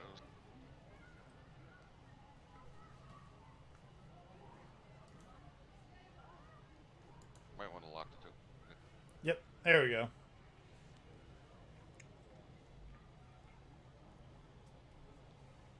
So standing outside of the crumbling goblin tenement, you can see that there are windows all around the edges of the building. There's windows above and below. The tower part itself, the cylindrical building, is what appears to be has 2 levels, whereas the rest of it appears to be a single level. What am I looking at right here? Is that a window? You approaching, you see a filthy window with a crack pane of glass directly in front of you. And staring through the window, make a perception check.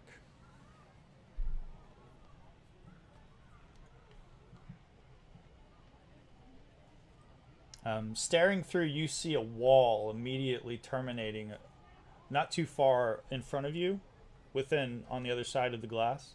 And just looking inside, you don't really see anything of import. It looks like this might be the beginnings of a staircase. He said where those people have been going into? Anybody? well, I think that this is the place. We should probably head in the front door.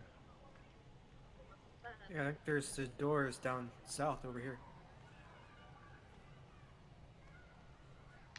We go in all stealthy. We going to Well, raid the. is everybody rested? Anyone need, I guess, a little bit of bandages, touch-up healing? I'm good. Well, Samael, I have an idea. Samael and Nicholas, make intelligence saving throws.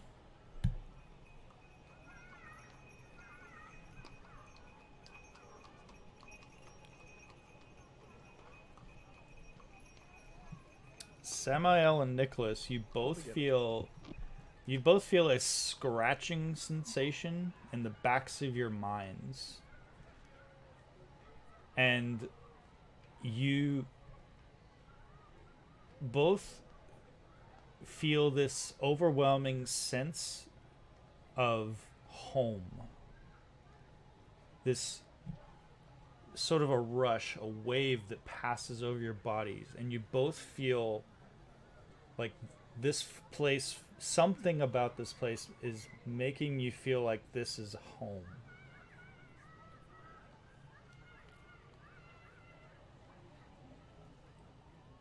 And you both hear Siegfried say in a hushed tone, "Whoa, did you feel that?" Something about this place doesn't feel right. Like, I feel like I know this place, but I've never been here before. Neither have I, and I had that feeling a little bit. That means they're watching us. Keep your wits about you. Let's go. Samael, What's your idea? I look like a beggar. Maybe me and Samael go in there. I'll disguise him as a goblin, and like me and my You're gonna friend. disguise me as a guy. Yeah. I am 6'5". You better disguise me as a hobgoblin. Great. I'm still learning, but maybe we go in there, pretend like we're average people, and then surprise, we're here, kill them all. Not great and not believable are two very different things. Do we know that they just take any old goblins like regular citizens and just give them I don't know. I mean, unless you have a better plan. Well, I'm gonna sit out here and watch for a little bit and see if any action happens. Samael, make a perception check.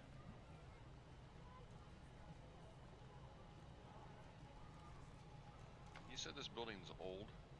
Yeah, it's pretty old. It looks like it's been here a while. Samael, you hear a faint sound of scratching, something coming from within, close to the window. But you're not quite sure what. Like, it could be some sort of rat, vermin, you're not sure. I'm gonna stab it with my dagger. You're going to stab the window with your dagger? Straight through the window into whatever the sound is. Samael bashes his point of his dagger through the window, making a loud crashing noise as the window breaks, shatters. And you hear a very nervous, squeaking yelp. Ah! Coming from somewhere within. Who did that? Grab whoever that is and snatch him outside. Okay. Make a... I'll tell you what, make an acrobatics check. Or, I'll tell you, just make a flat dexterity check.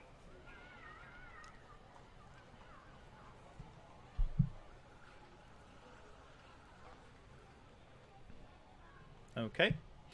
Reaching inside, you feel something. You're not sure what. And your fingers had it. The tips of your fingers were on it, and it away from you. And you hear something now laughing. Damn it, there's something in there. I'm jumping in the window. Okay. Crawling into the window, Samael, you see that you're now at the foot of a staircase. A spiral staircase that curves up the wall, going up, up, up. And you can see that there is a hallway that goes immediately down and around and straight to the east. And then south of you can see that there is a 10-foot wide hallway that continues on. And looking south, you can see a goblin who is now running away from you, going south. How far is he? He is currently 25 feet away from you. I'm gonna And hit he- him with Storm Stalk. He's looking at you and he's going, I'm gonna Storm Stalk him. Okay, well in that case, let's all roll initiative.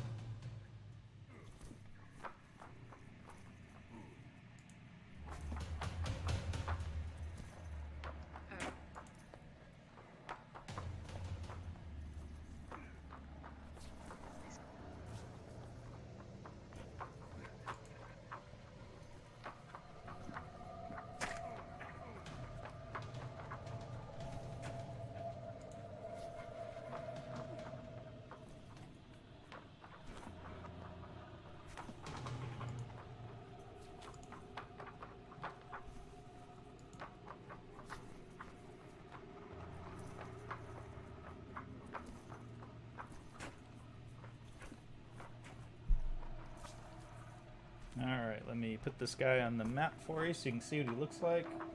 So I can see where his corpse is gonna land. Exactly. Alright, he is in the combat tracker, and I will reveal the map.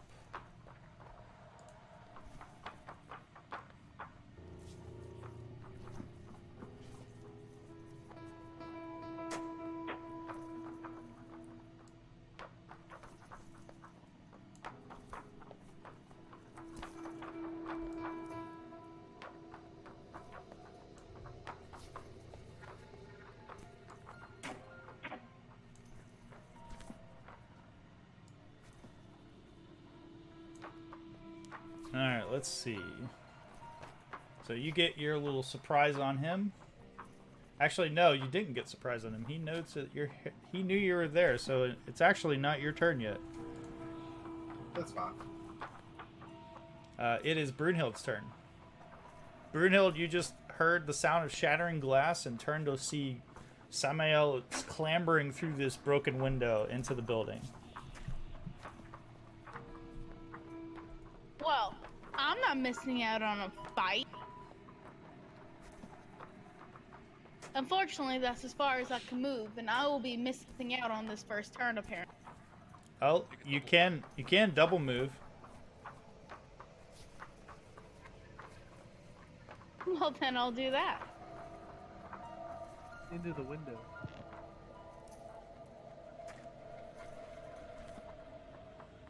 Now I'll end my turn. All right, we'll say that you clambered into the window with the rest of your movement.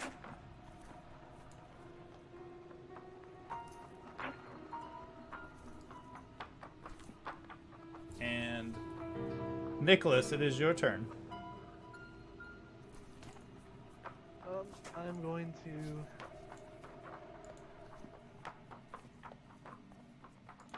move up to the window. Okay.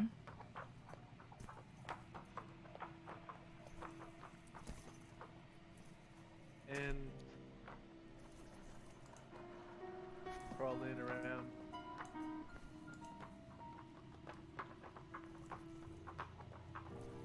And can I see the goblin? Yes, you can. You see a goblin, and he's running away. And he apparently has something on top of his head that he's wearing like a hat. You can't really make out what it is.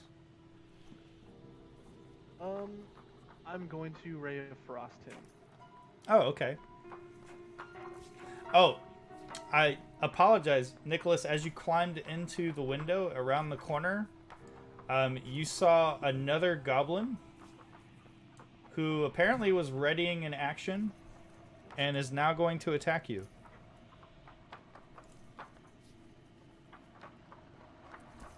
Does he look like he has? What's that? He look like he has anything on him? The other goblin?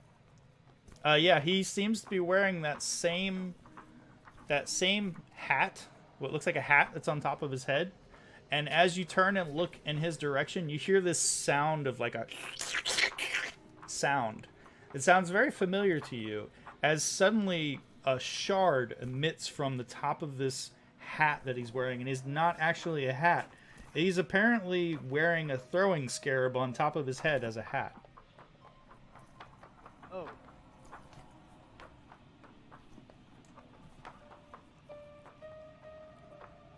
And that is a hit.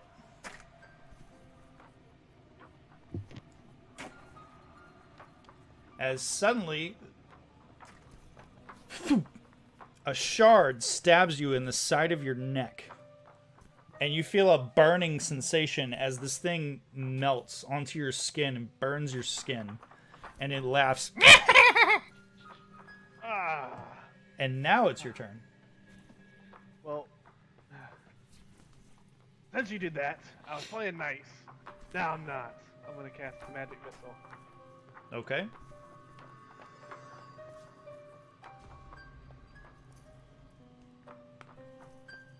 Your arcane bolts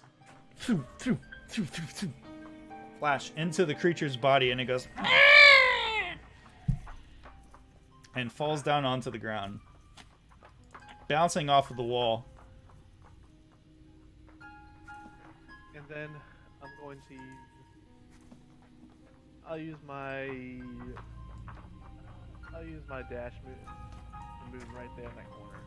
Move out the way of this window. A bonus action dash. Okay. And I'll end my turn. All right, Samael, it is your turn. I'm gonna move forward to there.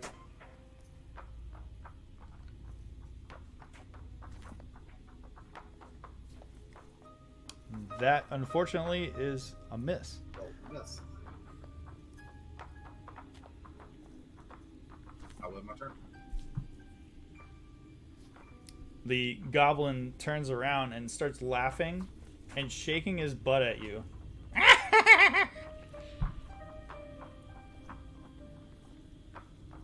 And you hear him yell out, "Nick! Get him, Nick! Get him! Nick, where are you?" And this strange realization on his face as he is calling out to someone. And you can see, looking at him, you can see that the scarab that's on top of his head is sort of unfurling wings. And a shard comes flying out of the top of his head towards you.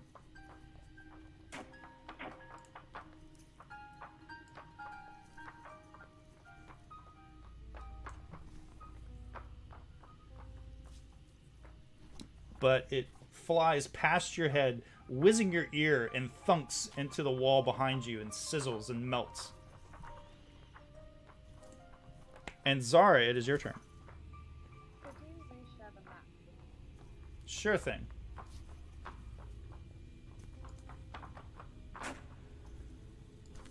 There you go. Alright, I'm going to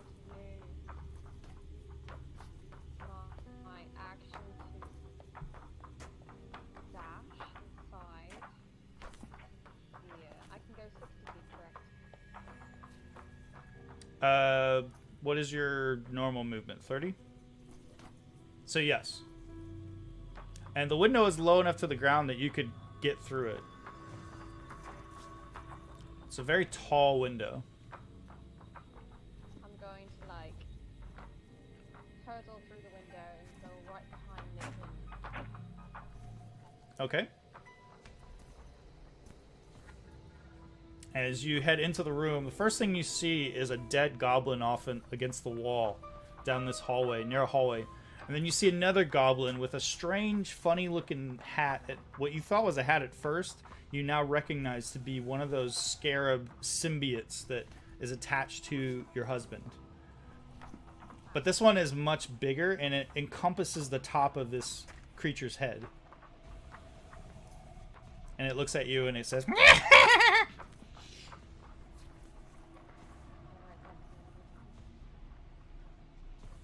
Okay. Byron, it's your turn. I've seen everyone dive in through the window. I'm gonna move up. Okay. That's 15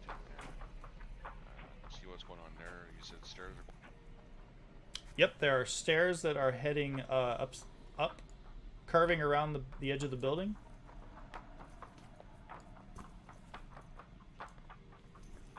That's 25. I want to continue up the stairs. Okay. Give me one moment, and I will share another map with you.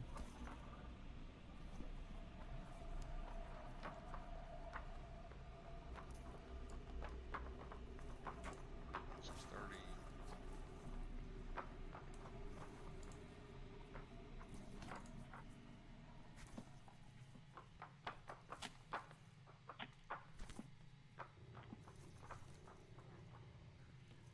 Okay, Byron getting to the top of the stairs. I will throw you on another map.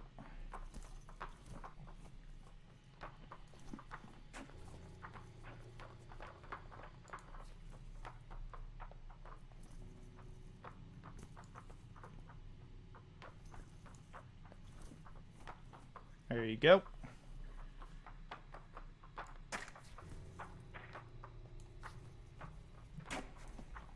And as you get to the top, you can see a little bit of a landing that stretches behind.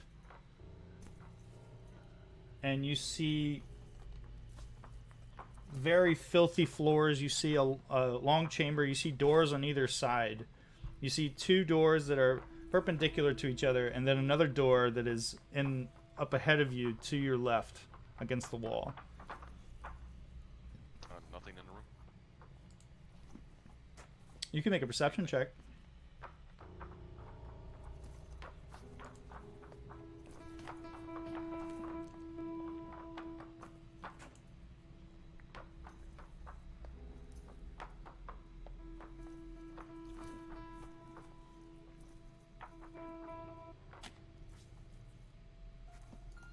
Okay. So as you head up the stairs and curve around, weapon drawn, I'm assuming.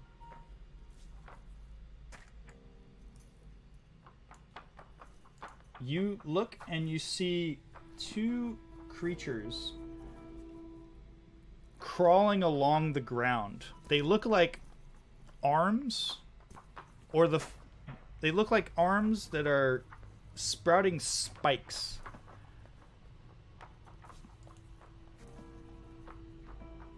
And they're crawling. One is crawling along the ground, one is crawling along the wall. And they both seem to regard you and begin crawling towards you like spiders.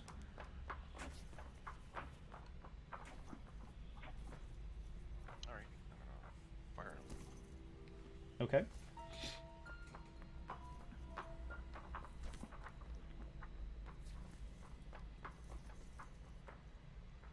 And Byron, you recognize these. You saw them when you were in the realm of Zoriat and Thaco's hut. These are symbionts.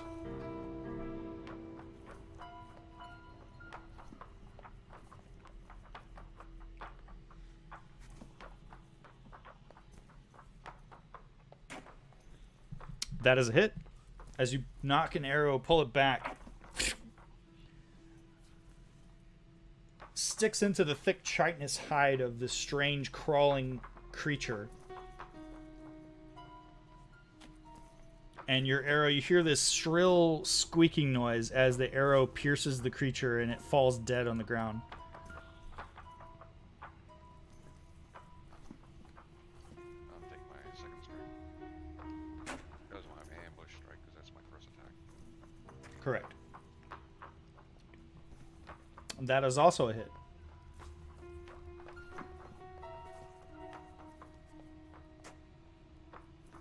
And the creature, once again, knocking an arrow and firing it, it flies across and strikes the creature's center mass, and you hear that shrill squeak as it twitches and is dead on the ground before you.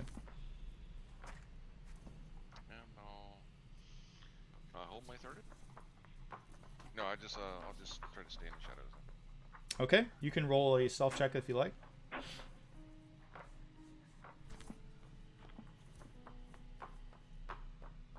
All right. Yeah, my turn. And Zito, it's your turn. Alright, I'm going to go over to the window. Okay.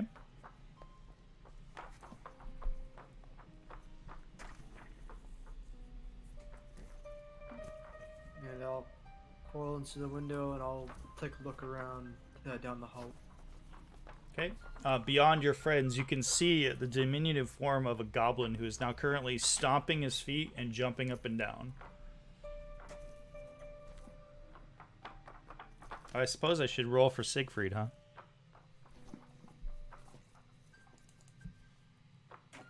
Yeah. You can die too.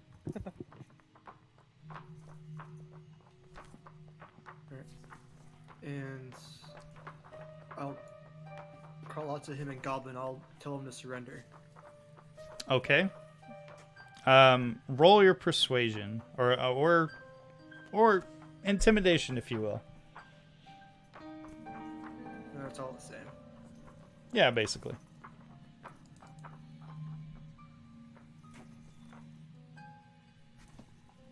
Okay. He responds back to you. I see you dead. I'll wear your head as a hat.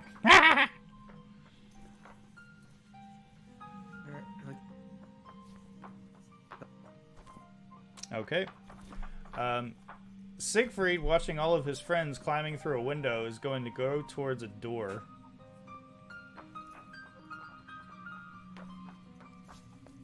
I'll tell you what, he'll stand outside the window, and he's going to play a song and give, he's going to give inspiration to Zito.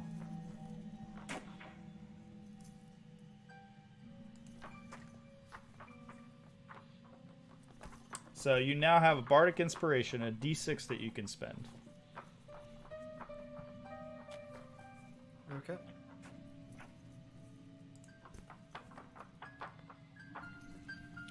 And Brunhild, it's your turn. Yay!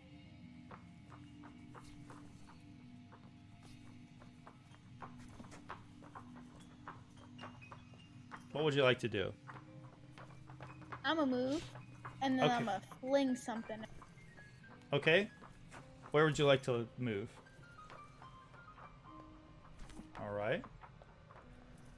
Brunhild, moving past your companions, heading towards the diminutive goblin who is now sticking his tongue out at you.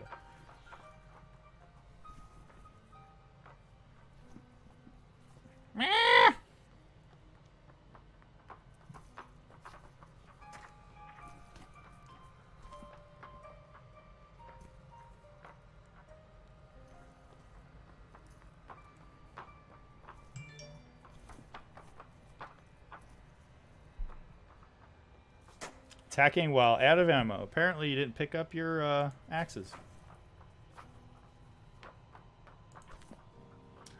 I'm going to assume that you picked up your hand axes, Brunhild.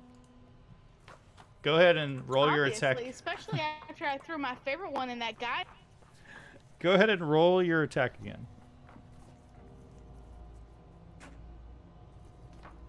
That is a hit. Your hand axe laying end over end and catches the goblin in the side of his chest. And you watch it as he goes and falls down dead. Well, there went that.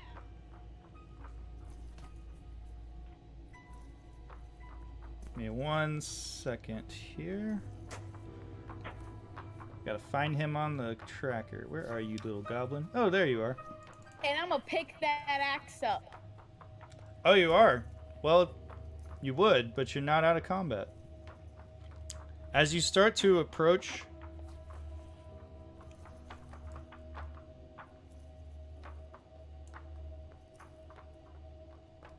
the scarab that was on its head detaches and hisses at you.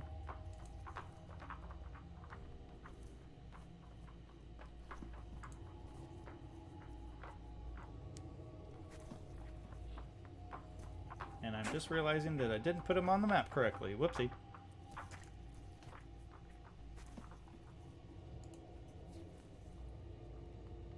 There we go. Hisses at you and attempts to fire a acid shard at you. Just watches this acid dagger flies out as its wings and its carapace part and flutter. And it catches you in the side of your arm as you hold up your arm to block the attack. And you just feel this burning sensation that is melting into your skin. Ow. And Siegfried's turn. Siegfried is going to say, "What's going on in there?" And he's going to clamber into the window.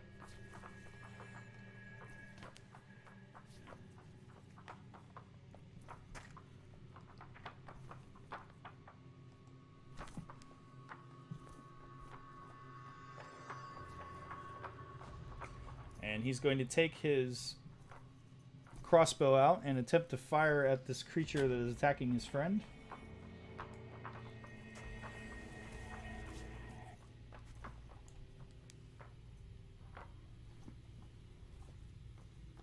But he misses, unfortunately.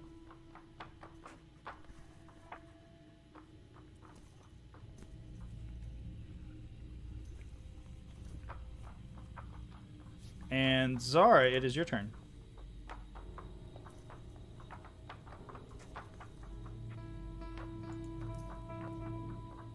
I just see the two scarabs constantly into the sky, correct? Correct. Sorry, let me put him back on there. There we go. Looking down the hall, you see another one has crawled off of the corpse of the body and is fluttering its carapace like it's getting ready to throw one of those daggers your way. Alright, I'm going to move up to right in front of Samael. Okay. Use my halberd on Eberron.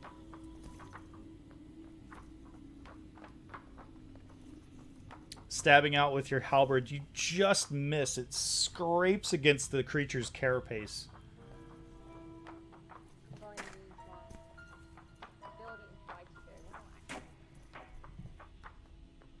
And you unfortunately miss again. Dang it. And I'll stay with that. Oh, actually, you know what? Should have used Brunhild. Alright, I'm fine.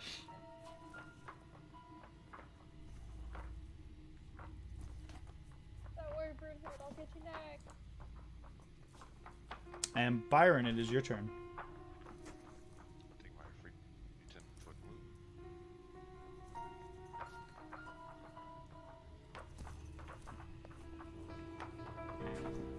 You said this one just before the door? Let's see if that door's locked. The door is locked. Okay. I'll just keep an eye out. And, that's it. My turn. Okay. Nicholas, it is your turn. Can I see this scabbard? This one? You can see it. You see the one that's directly in front of Brunhild, yes. And as you're staring at it, you can feel an itching sensation on your body where your scarab is sunk into your skin. And it just like it feels like it's vibrating. Yes, this one I am already occupied, so no need to try to hurt me. So I'm gonna use a firebolt. Okay, that is a hit. And your arcing bolt of fire catches the creature, and you hear it shrilly shriek. And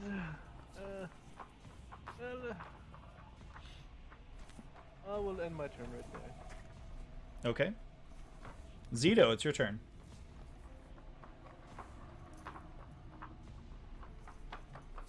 Zito's gonna peek out around the corner. Okay.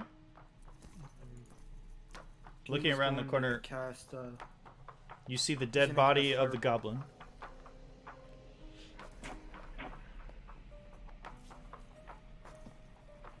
That unfortunately is a miss. Your firebolt puffs against the wall, and there's a bit of smoke, and the fire goes out. Dang. Well then, Gio's gonna take her back behind Siegfried. Okay. And he'll end his turn. Samael, it is your turn. Alright, I'm gonna move there.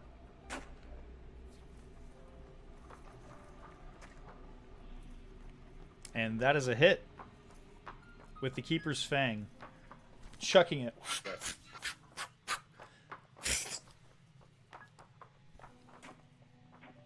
Alright, now my turn. Okay. Byron, it is your turn again. Make a perception check. Me? Yes, sir.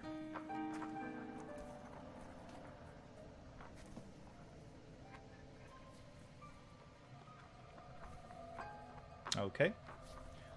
You don't notice anything out of the ordinary. Alright, I'll move down to the other door down here.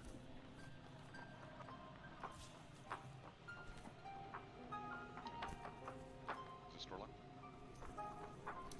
locked? Yes, and it appears to have a lock on it that looks brand new.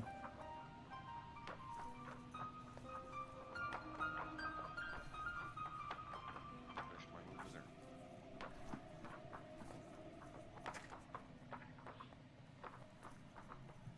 And Zara, it is your turn. I'm going to cast Cure Wounds on Okay. +8. Zara, reaching out with your hands, and touching against Brunhild's body, this warmth Brunhild casts, it moves into your body, and you can feel yourself rejuvenated. And I'm going to put my health wood again. Okay, Cure Wounds is an action, so you can attack it, unless you're using your Right. ability. Can I do that? I don't think I can even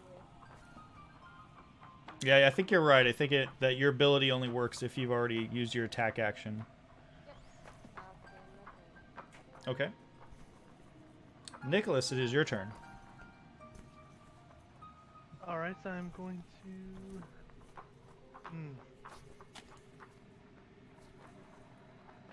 I'm gonna firebolt it again. Okay.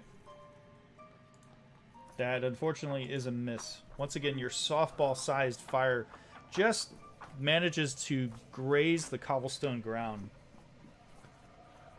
Big puff of dust. You can hear the sounds of rats screeching in the distance from the sound of your firebolt. With that, I'm gonna end my turn. All right, it's Zito. It's your turn.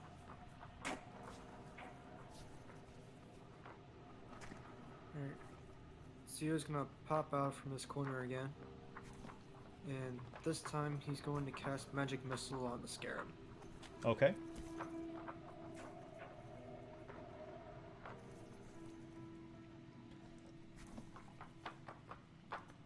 Samael, from underneath your feet,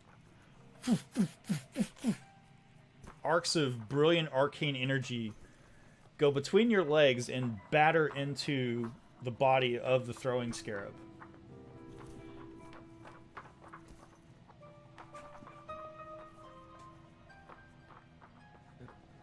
Zito will end his turn there. Okay. Scarab number 2 is going to attempt to attach itself to you, Brunhild. Yay. This will be it. Let's see. Let's say strength versus strength. All right.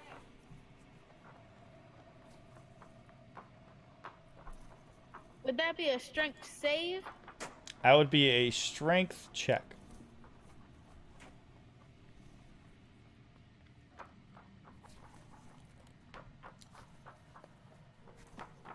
All right, no, I'll tell you what. Not a strength check. Make a dexterity saving throw. Okay. Because it's leaping at your face. Okay. You just managed to go, ugh, as this thing leaps up into your face and then falls harmlessly on the ground in front of you. And it's now, like, fluttering its wings, and you can see another one of those acid daggers, which is emitting from its back. Like it's getting ready to throw another one. Ew. And on Siegfried's turn, he is going to move over here. And he's going to knock his another one of his crossbow bolts. And he's going to attempt to fire at the creature once again.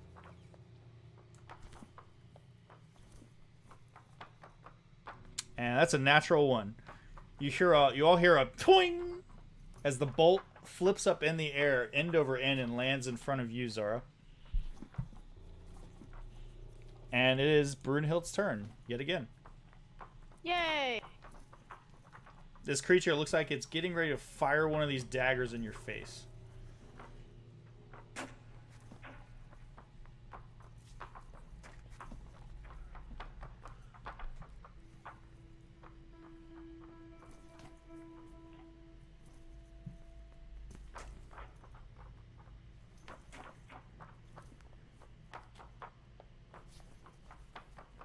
And that is a hit.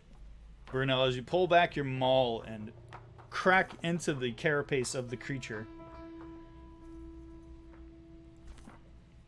And you can just feel like the wings, one of the wings breaks off. And the shard sort of shatters and starts to reform itself again. And with that, I'd like to use my second wind. Okay, go for it.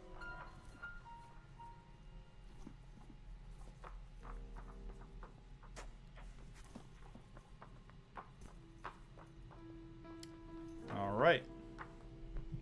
Not sure what that was. Are you trying to attack it? No, I'm trying to use my second wind. It allows me to regain health points. Oh, well, in that case, I'll do that for you. You just healed back 6 points, I believe. It's that plus my fighter level, so that'd be 10. Oh, okay. So 4 more. There we go. Yay! Brunhild is now laughing and yelling, ah! And the throwing scarab is now going to attempt to run at you, Samael. Okay. And it leaps at your face. Make a dexterity save.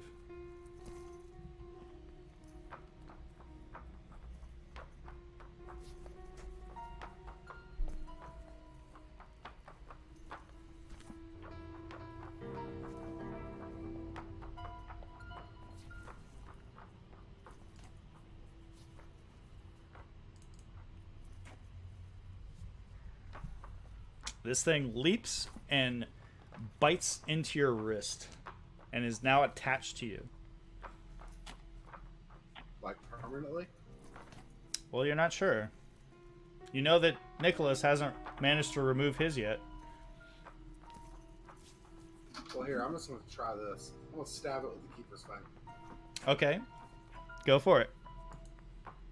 Okay.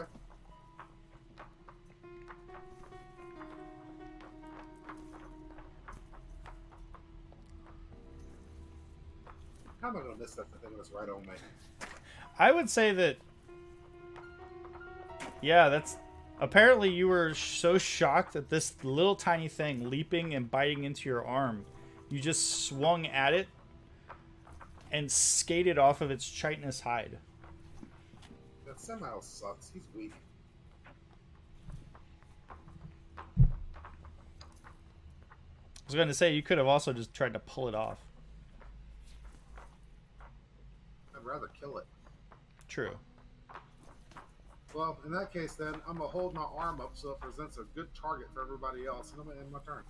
Okay.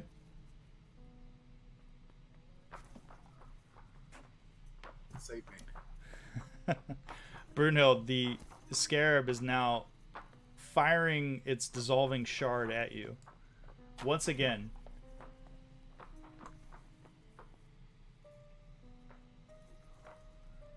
And you just managed to go and back up as the shard glances just past your chin. You felt the wind as it flew past your face. That's lovely. And Byron, it is your turn again. Door I'm next to, is it locked? It appears to be locked. Check it. This one and the other one that you checked before the one that you checked previously don't appear to have that a lock like the one that you just saw.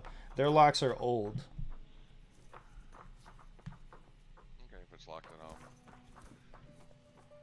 go down the stairs. 30 Okay. As you begin to head around the corner, make a perception check.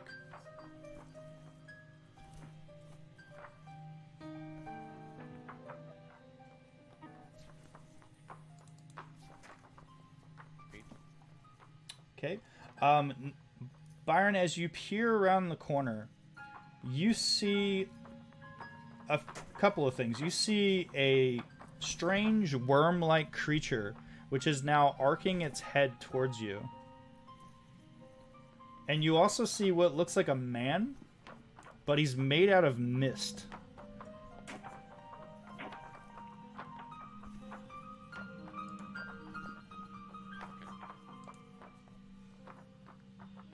Where's the worm at? Let's see. Let me put him on the map for you.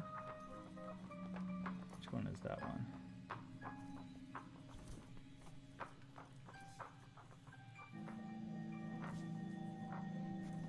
Ah, there we go. There he is.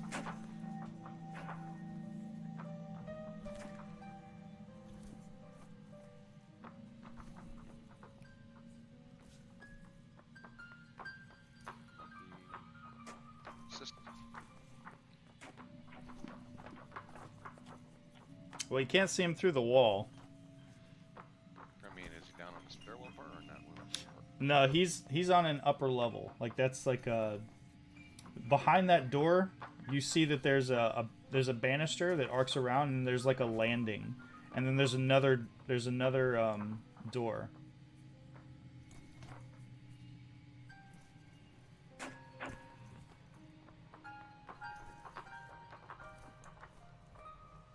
So if you move up another 5 feet, you'll be able to get him. I'll fire him.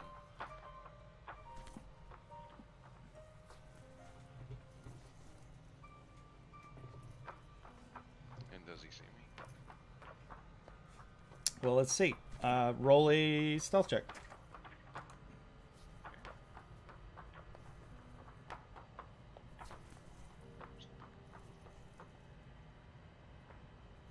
Sorry. That's okay. Let's see if he notices you. He does not notice you. He does. Does not. This strange earthworm-like creature, about the thickness of your forearm, and it's sort of inching its way across the landing. And that is a critical hit.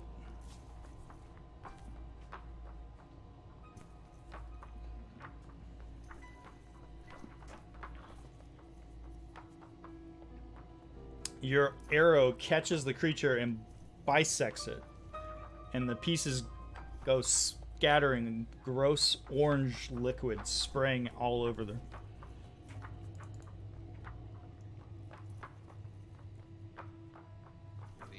And as you do, the creature turns, this strange mist creature turns and looks in the direction of the dead worm.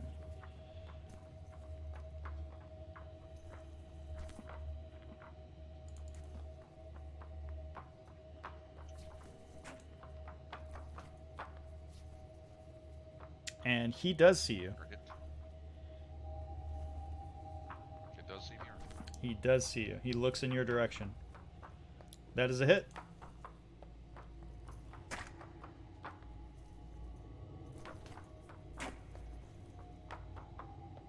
And the mist is sort of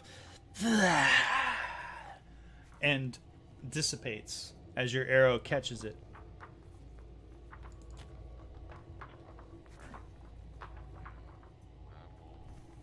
I'll finish my. All right. And Samael, it is your turn. All right.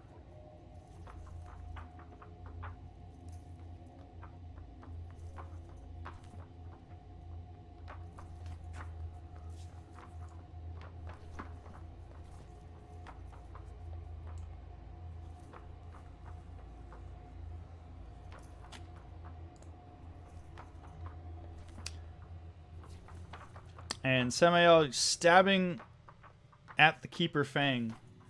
With your Keeper Fang, you feel this vibration in your arm as the scarab lets out this horrible shriek and is dead. And it detaches from your arm. Good.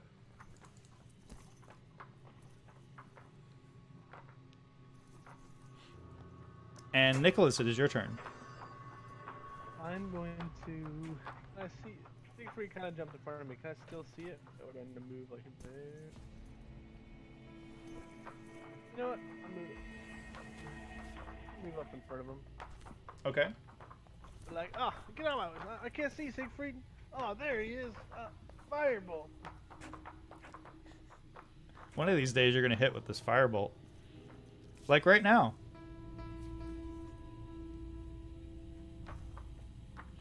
And in a brilliant puff of orange pus, the scarab is obliterated and splatters against the wall, and you are all out of combat.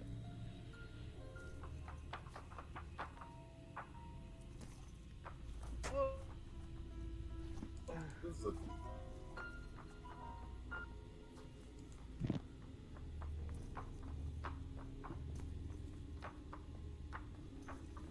Well, guys, where are we? we're in the tower. Yeah, Come yeah, down, but I'll like, see you. There's nothing left upstairs except for some locked doors. I can't get through. That's all right. We'll bash them open in a minute. As for myself, I'm going through this door. Okay, Samael, as you head into the door, you are greeted with a scene of absolute grisly horror. The room is filled with the bodies of what looks to you like 20 goblins. And some of them, their rib cages are exploded out. And some of them are pinned to the walls. And you just see the same spiral pattern in goblin, what you can only assume is goblin blood, over and over again. Painted on the walls, on the floor, on the ceiling. Nice. Hey, Zara, see if you can help these guys. And I'm gonna leave. Scanning the room, is there anything like... Make a perception check.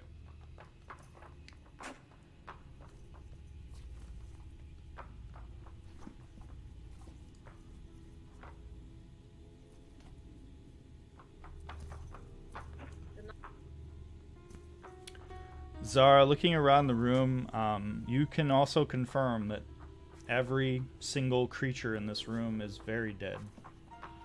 And there's this horrible stench, this smell that is very familiar to you. Make sure you heal that one that was coughing in the corner. Sure thing, sure thing. I go up to the one who's talking about... Samuel was messing with you. There is no coughing in the corner. They're all As very you dead. as you get closer to the corner, you come upon a goblin, and as you get closer to it, its head tilts, and falls off of where its spinal cord is severed and rolls onto the ground in front of you and hits your feet. Just a Goblin blood splatters all over your legs, your shin guards. What does the smell remind me of? It reminds you of the hut back in Zoriat.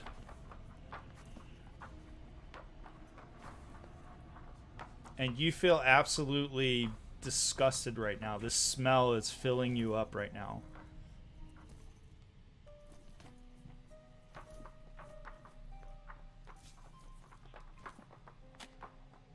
Like the smell of madness. Let's see those doors.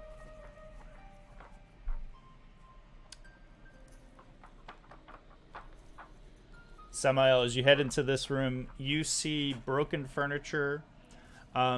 You see what looks like a couple of ramshackle beds made of straw. 2 of them in the corners. Like someone's been living in this room. And up against the door, you see someone has wedged a chair underneath the handle. Is this a big room, a small room? It's relatively big. That it's absolutely full of garbage. It smells of goblin feces. Alright. Byron, take me to those rooms that were locked upstairs. Even had a break. Got them. What about this door over here? Okay.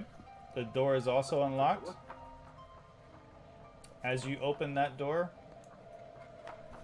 you find a room filled with the corpses of what you can only assume are human children. And their body parts have been hacked off, and they are all arranged in spiral patterns on the floor in concentric circles.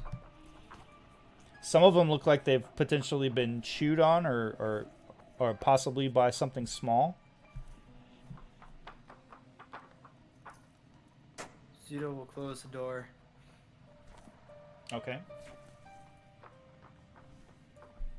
You don't want to go in that room.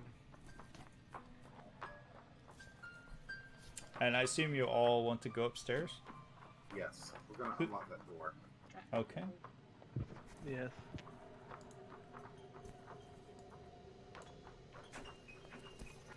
Alright, one moment, and I will move you guys onto the map.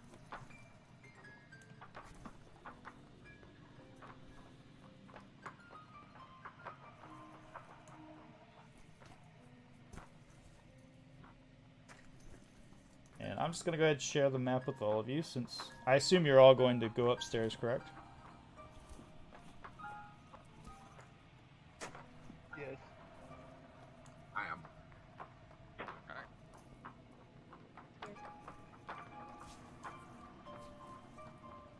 Well, there's a couple of creatures up here earlier from the whatever that realm is that we went to, you know, with the crazy.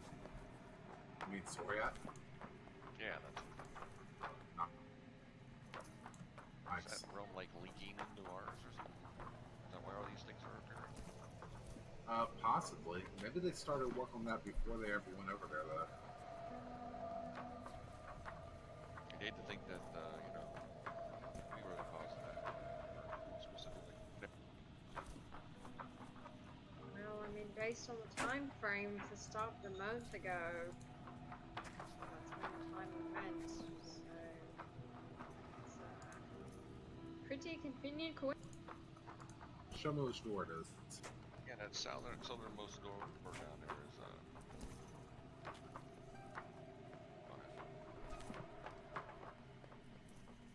Somehow, as you approach the door, you see a familiar spiral pattern above the lock.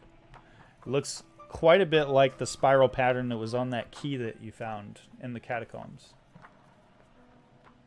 Well, obviously, I need to make a strength check. Not. Whoa, wait. I'm just kidding. I'm going to unlock it, Nick. Alright, the key, the door, new lock. It kind of looks like it fits that key. Are you sure of that? Are you an expert with locks? I mean, if... Okay, I don't need the key, but... Are you sure it can be fixed? It's a new lock. I mean, are you telling me that? Are you testing my skill? Why don't we just try the key? Alright, try the key. But I Okay. guarantee.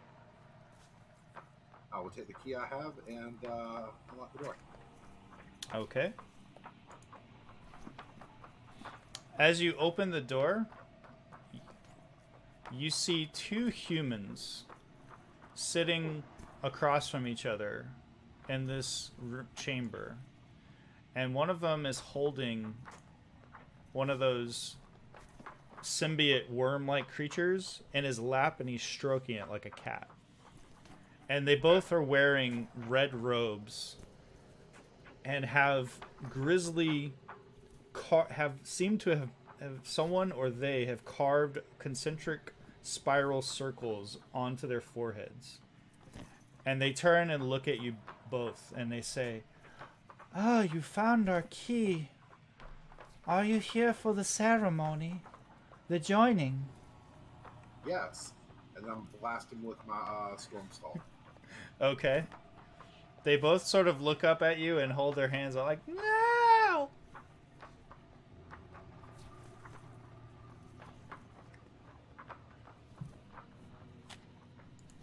Alright, if you're attacking them, I'll go ahead and throw them on the,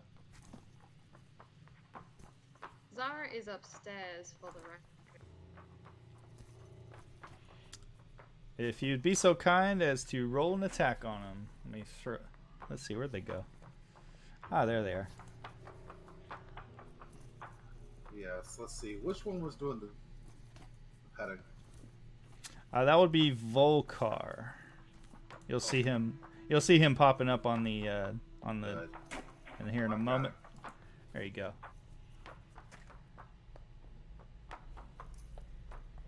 That is a miss. All right, I'm gonna step off to the side so that Nick can get a shot.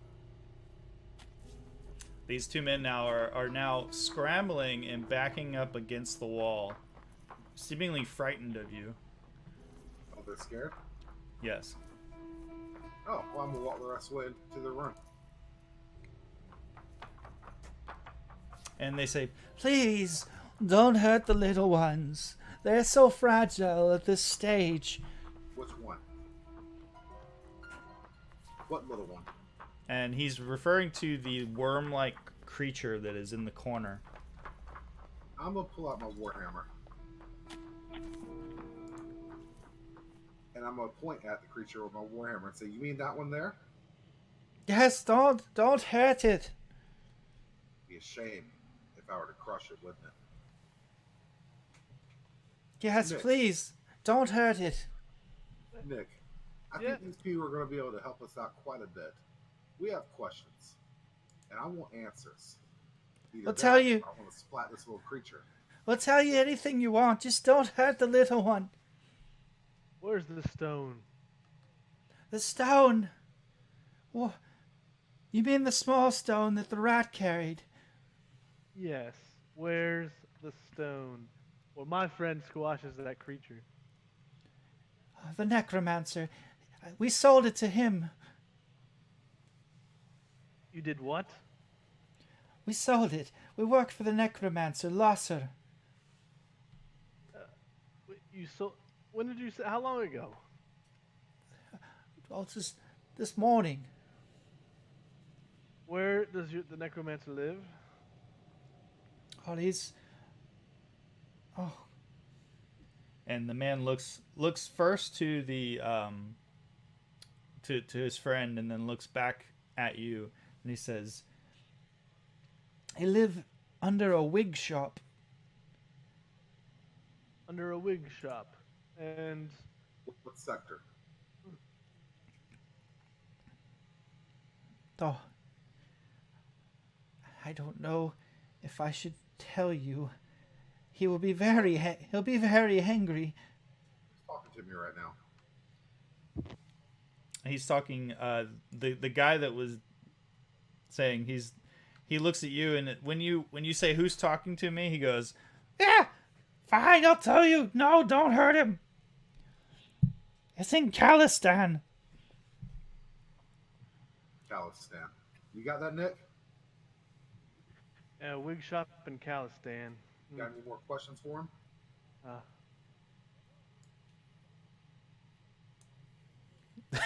And That's a hit. uh, as Nick was stuttering, oh, an arrow arcs past your ear and weaves just past Samael and plugs this guy in his throat, and he goes ah, and falls dead. While Nick's looking around trying to figure out what happened, I said, "Hey Nick, remember our bet?" Or lock.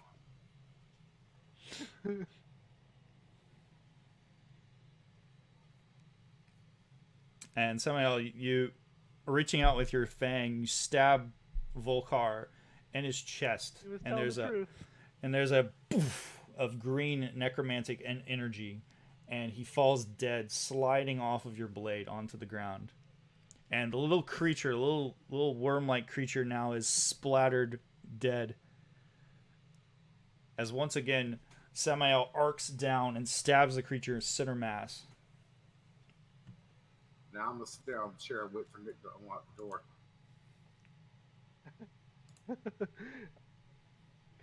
Attempt to pick. And looking around the room, Samael, you see on a table in the corner, you see a bag. Looks like a sack, tarpaulin sack. That's mine. 23 to pick the attempt to pick the lock. Okay. Pulling out your thieves' tools and inserting into the lock. The lock is pitifully. It's pitiful. It immediately it's almost like the handle is falling apart as you put your tool into it. Which one are you? You're opening the one directly next to Samael? Yeah. Okay. He locked me out. Oh, he did? Yeah. He shut the door and he said, "Remember our bet." So Yeah, he's trying to pick the brand new lock right now. Yeah. Okay. Yes, you were able to unlock the brand new lock. Step in. I look at Samael and I smile. I told you. I don't know what happened in here. Everything died.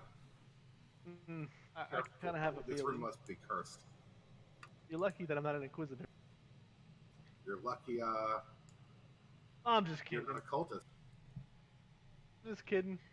Zara is running up the stairs. What happened? What happened? What did I? Byron killed everyone. Oh, okay. Normal day. All right. I just hope that they were telling Normal the day. truth. So, what's in this? So you find Samael looking at the table. You found 8 gold in a pouch. Hey, keep pulling it out of my inventory and looking at it. Of course you are.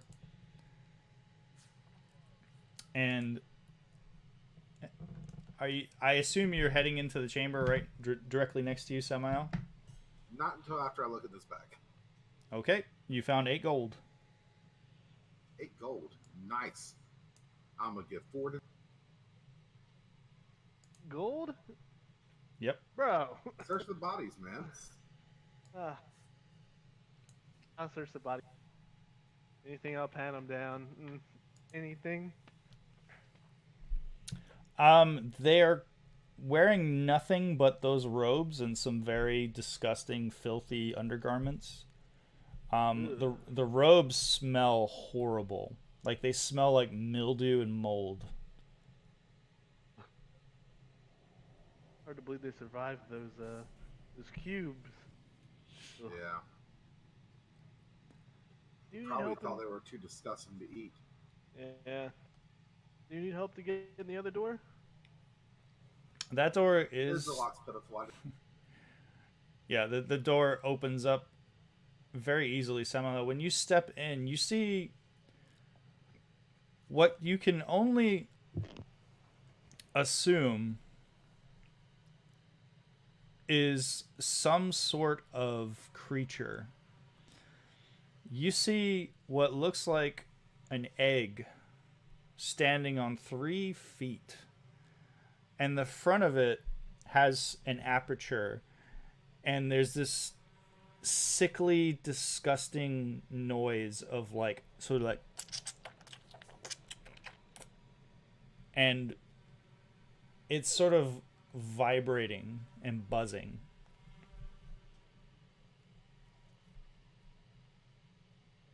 And you've never seen anything like it before in all your days. Nick. What do you make of that? But it makes That- it. You feel absolutely sick to your stomach staring at it. That looks.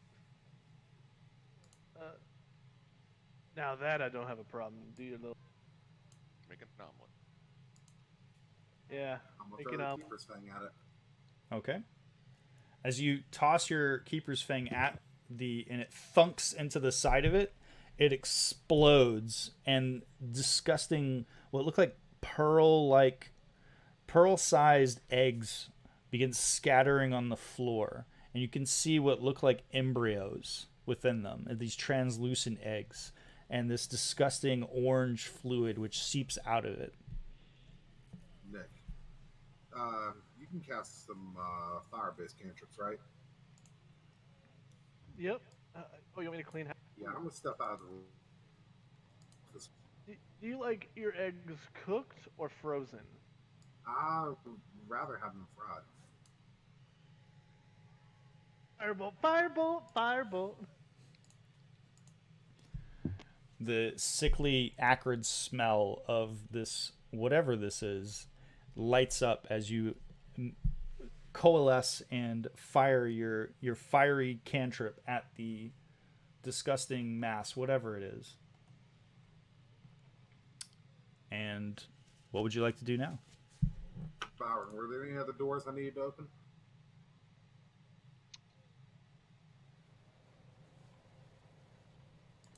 All right, I'm gonna go see if I can open this door. Okay. Is there any hay in the room? Or No, it appears that that was the only thing that was within this room. okay, so it was just an egg. Ugh. And Samael, opening this room, you see rows and rows and rows of red robes hanging on racks. Red robes. Dozens of them. They have those symbols that the cultists wear on them. You don't see any symbols, but they appear to be the same color of the ones that those two were wearing. Nick, get everybody in here.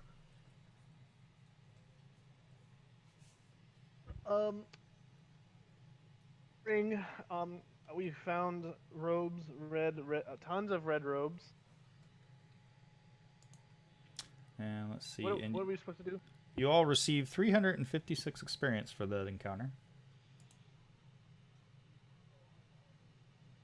Find themselves a red cultist robe fits them and save it just in case we ever need it in the future. That's a good idea. We're gonna Are be these running good across quality these guys robes? a lot. I mean, before we put these on though, they're not inherently evil, are they? They're just robes. Well, you wanna see if they're good or bad? Am I? Yeah, I can check, but magic like that, I wouldn't see such a poor group of people having this many robes and that much magic to throw around at them. That's Still, true. I can check. All right. That feels safe. Gotta please the wife, right? Happy wife, happy life. I'm so Say that wildly. Okay, I am going to detect evil in that.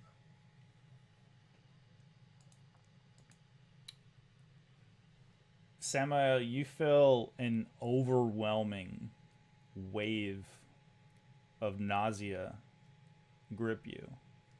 Make a Constitution saving throw.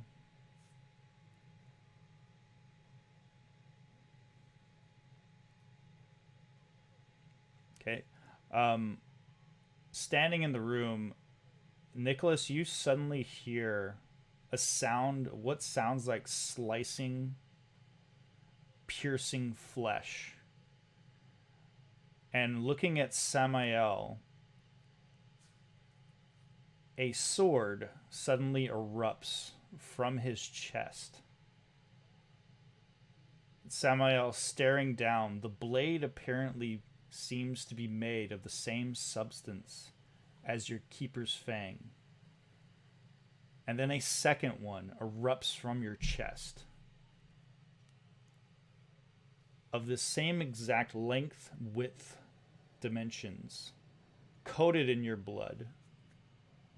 And Samael, you fall to the ground as this strange sword forces its way all the way out of your chest and clatters, laying onto your chest. Nicholas, you watch as Samael has fallen to the ground unconscious. And that is where we're going to end for tonight.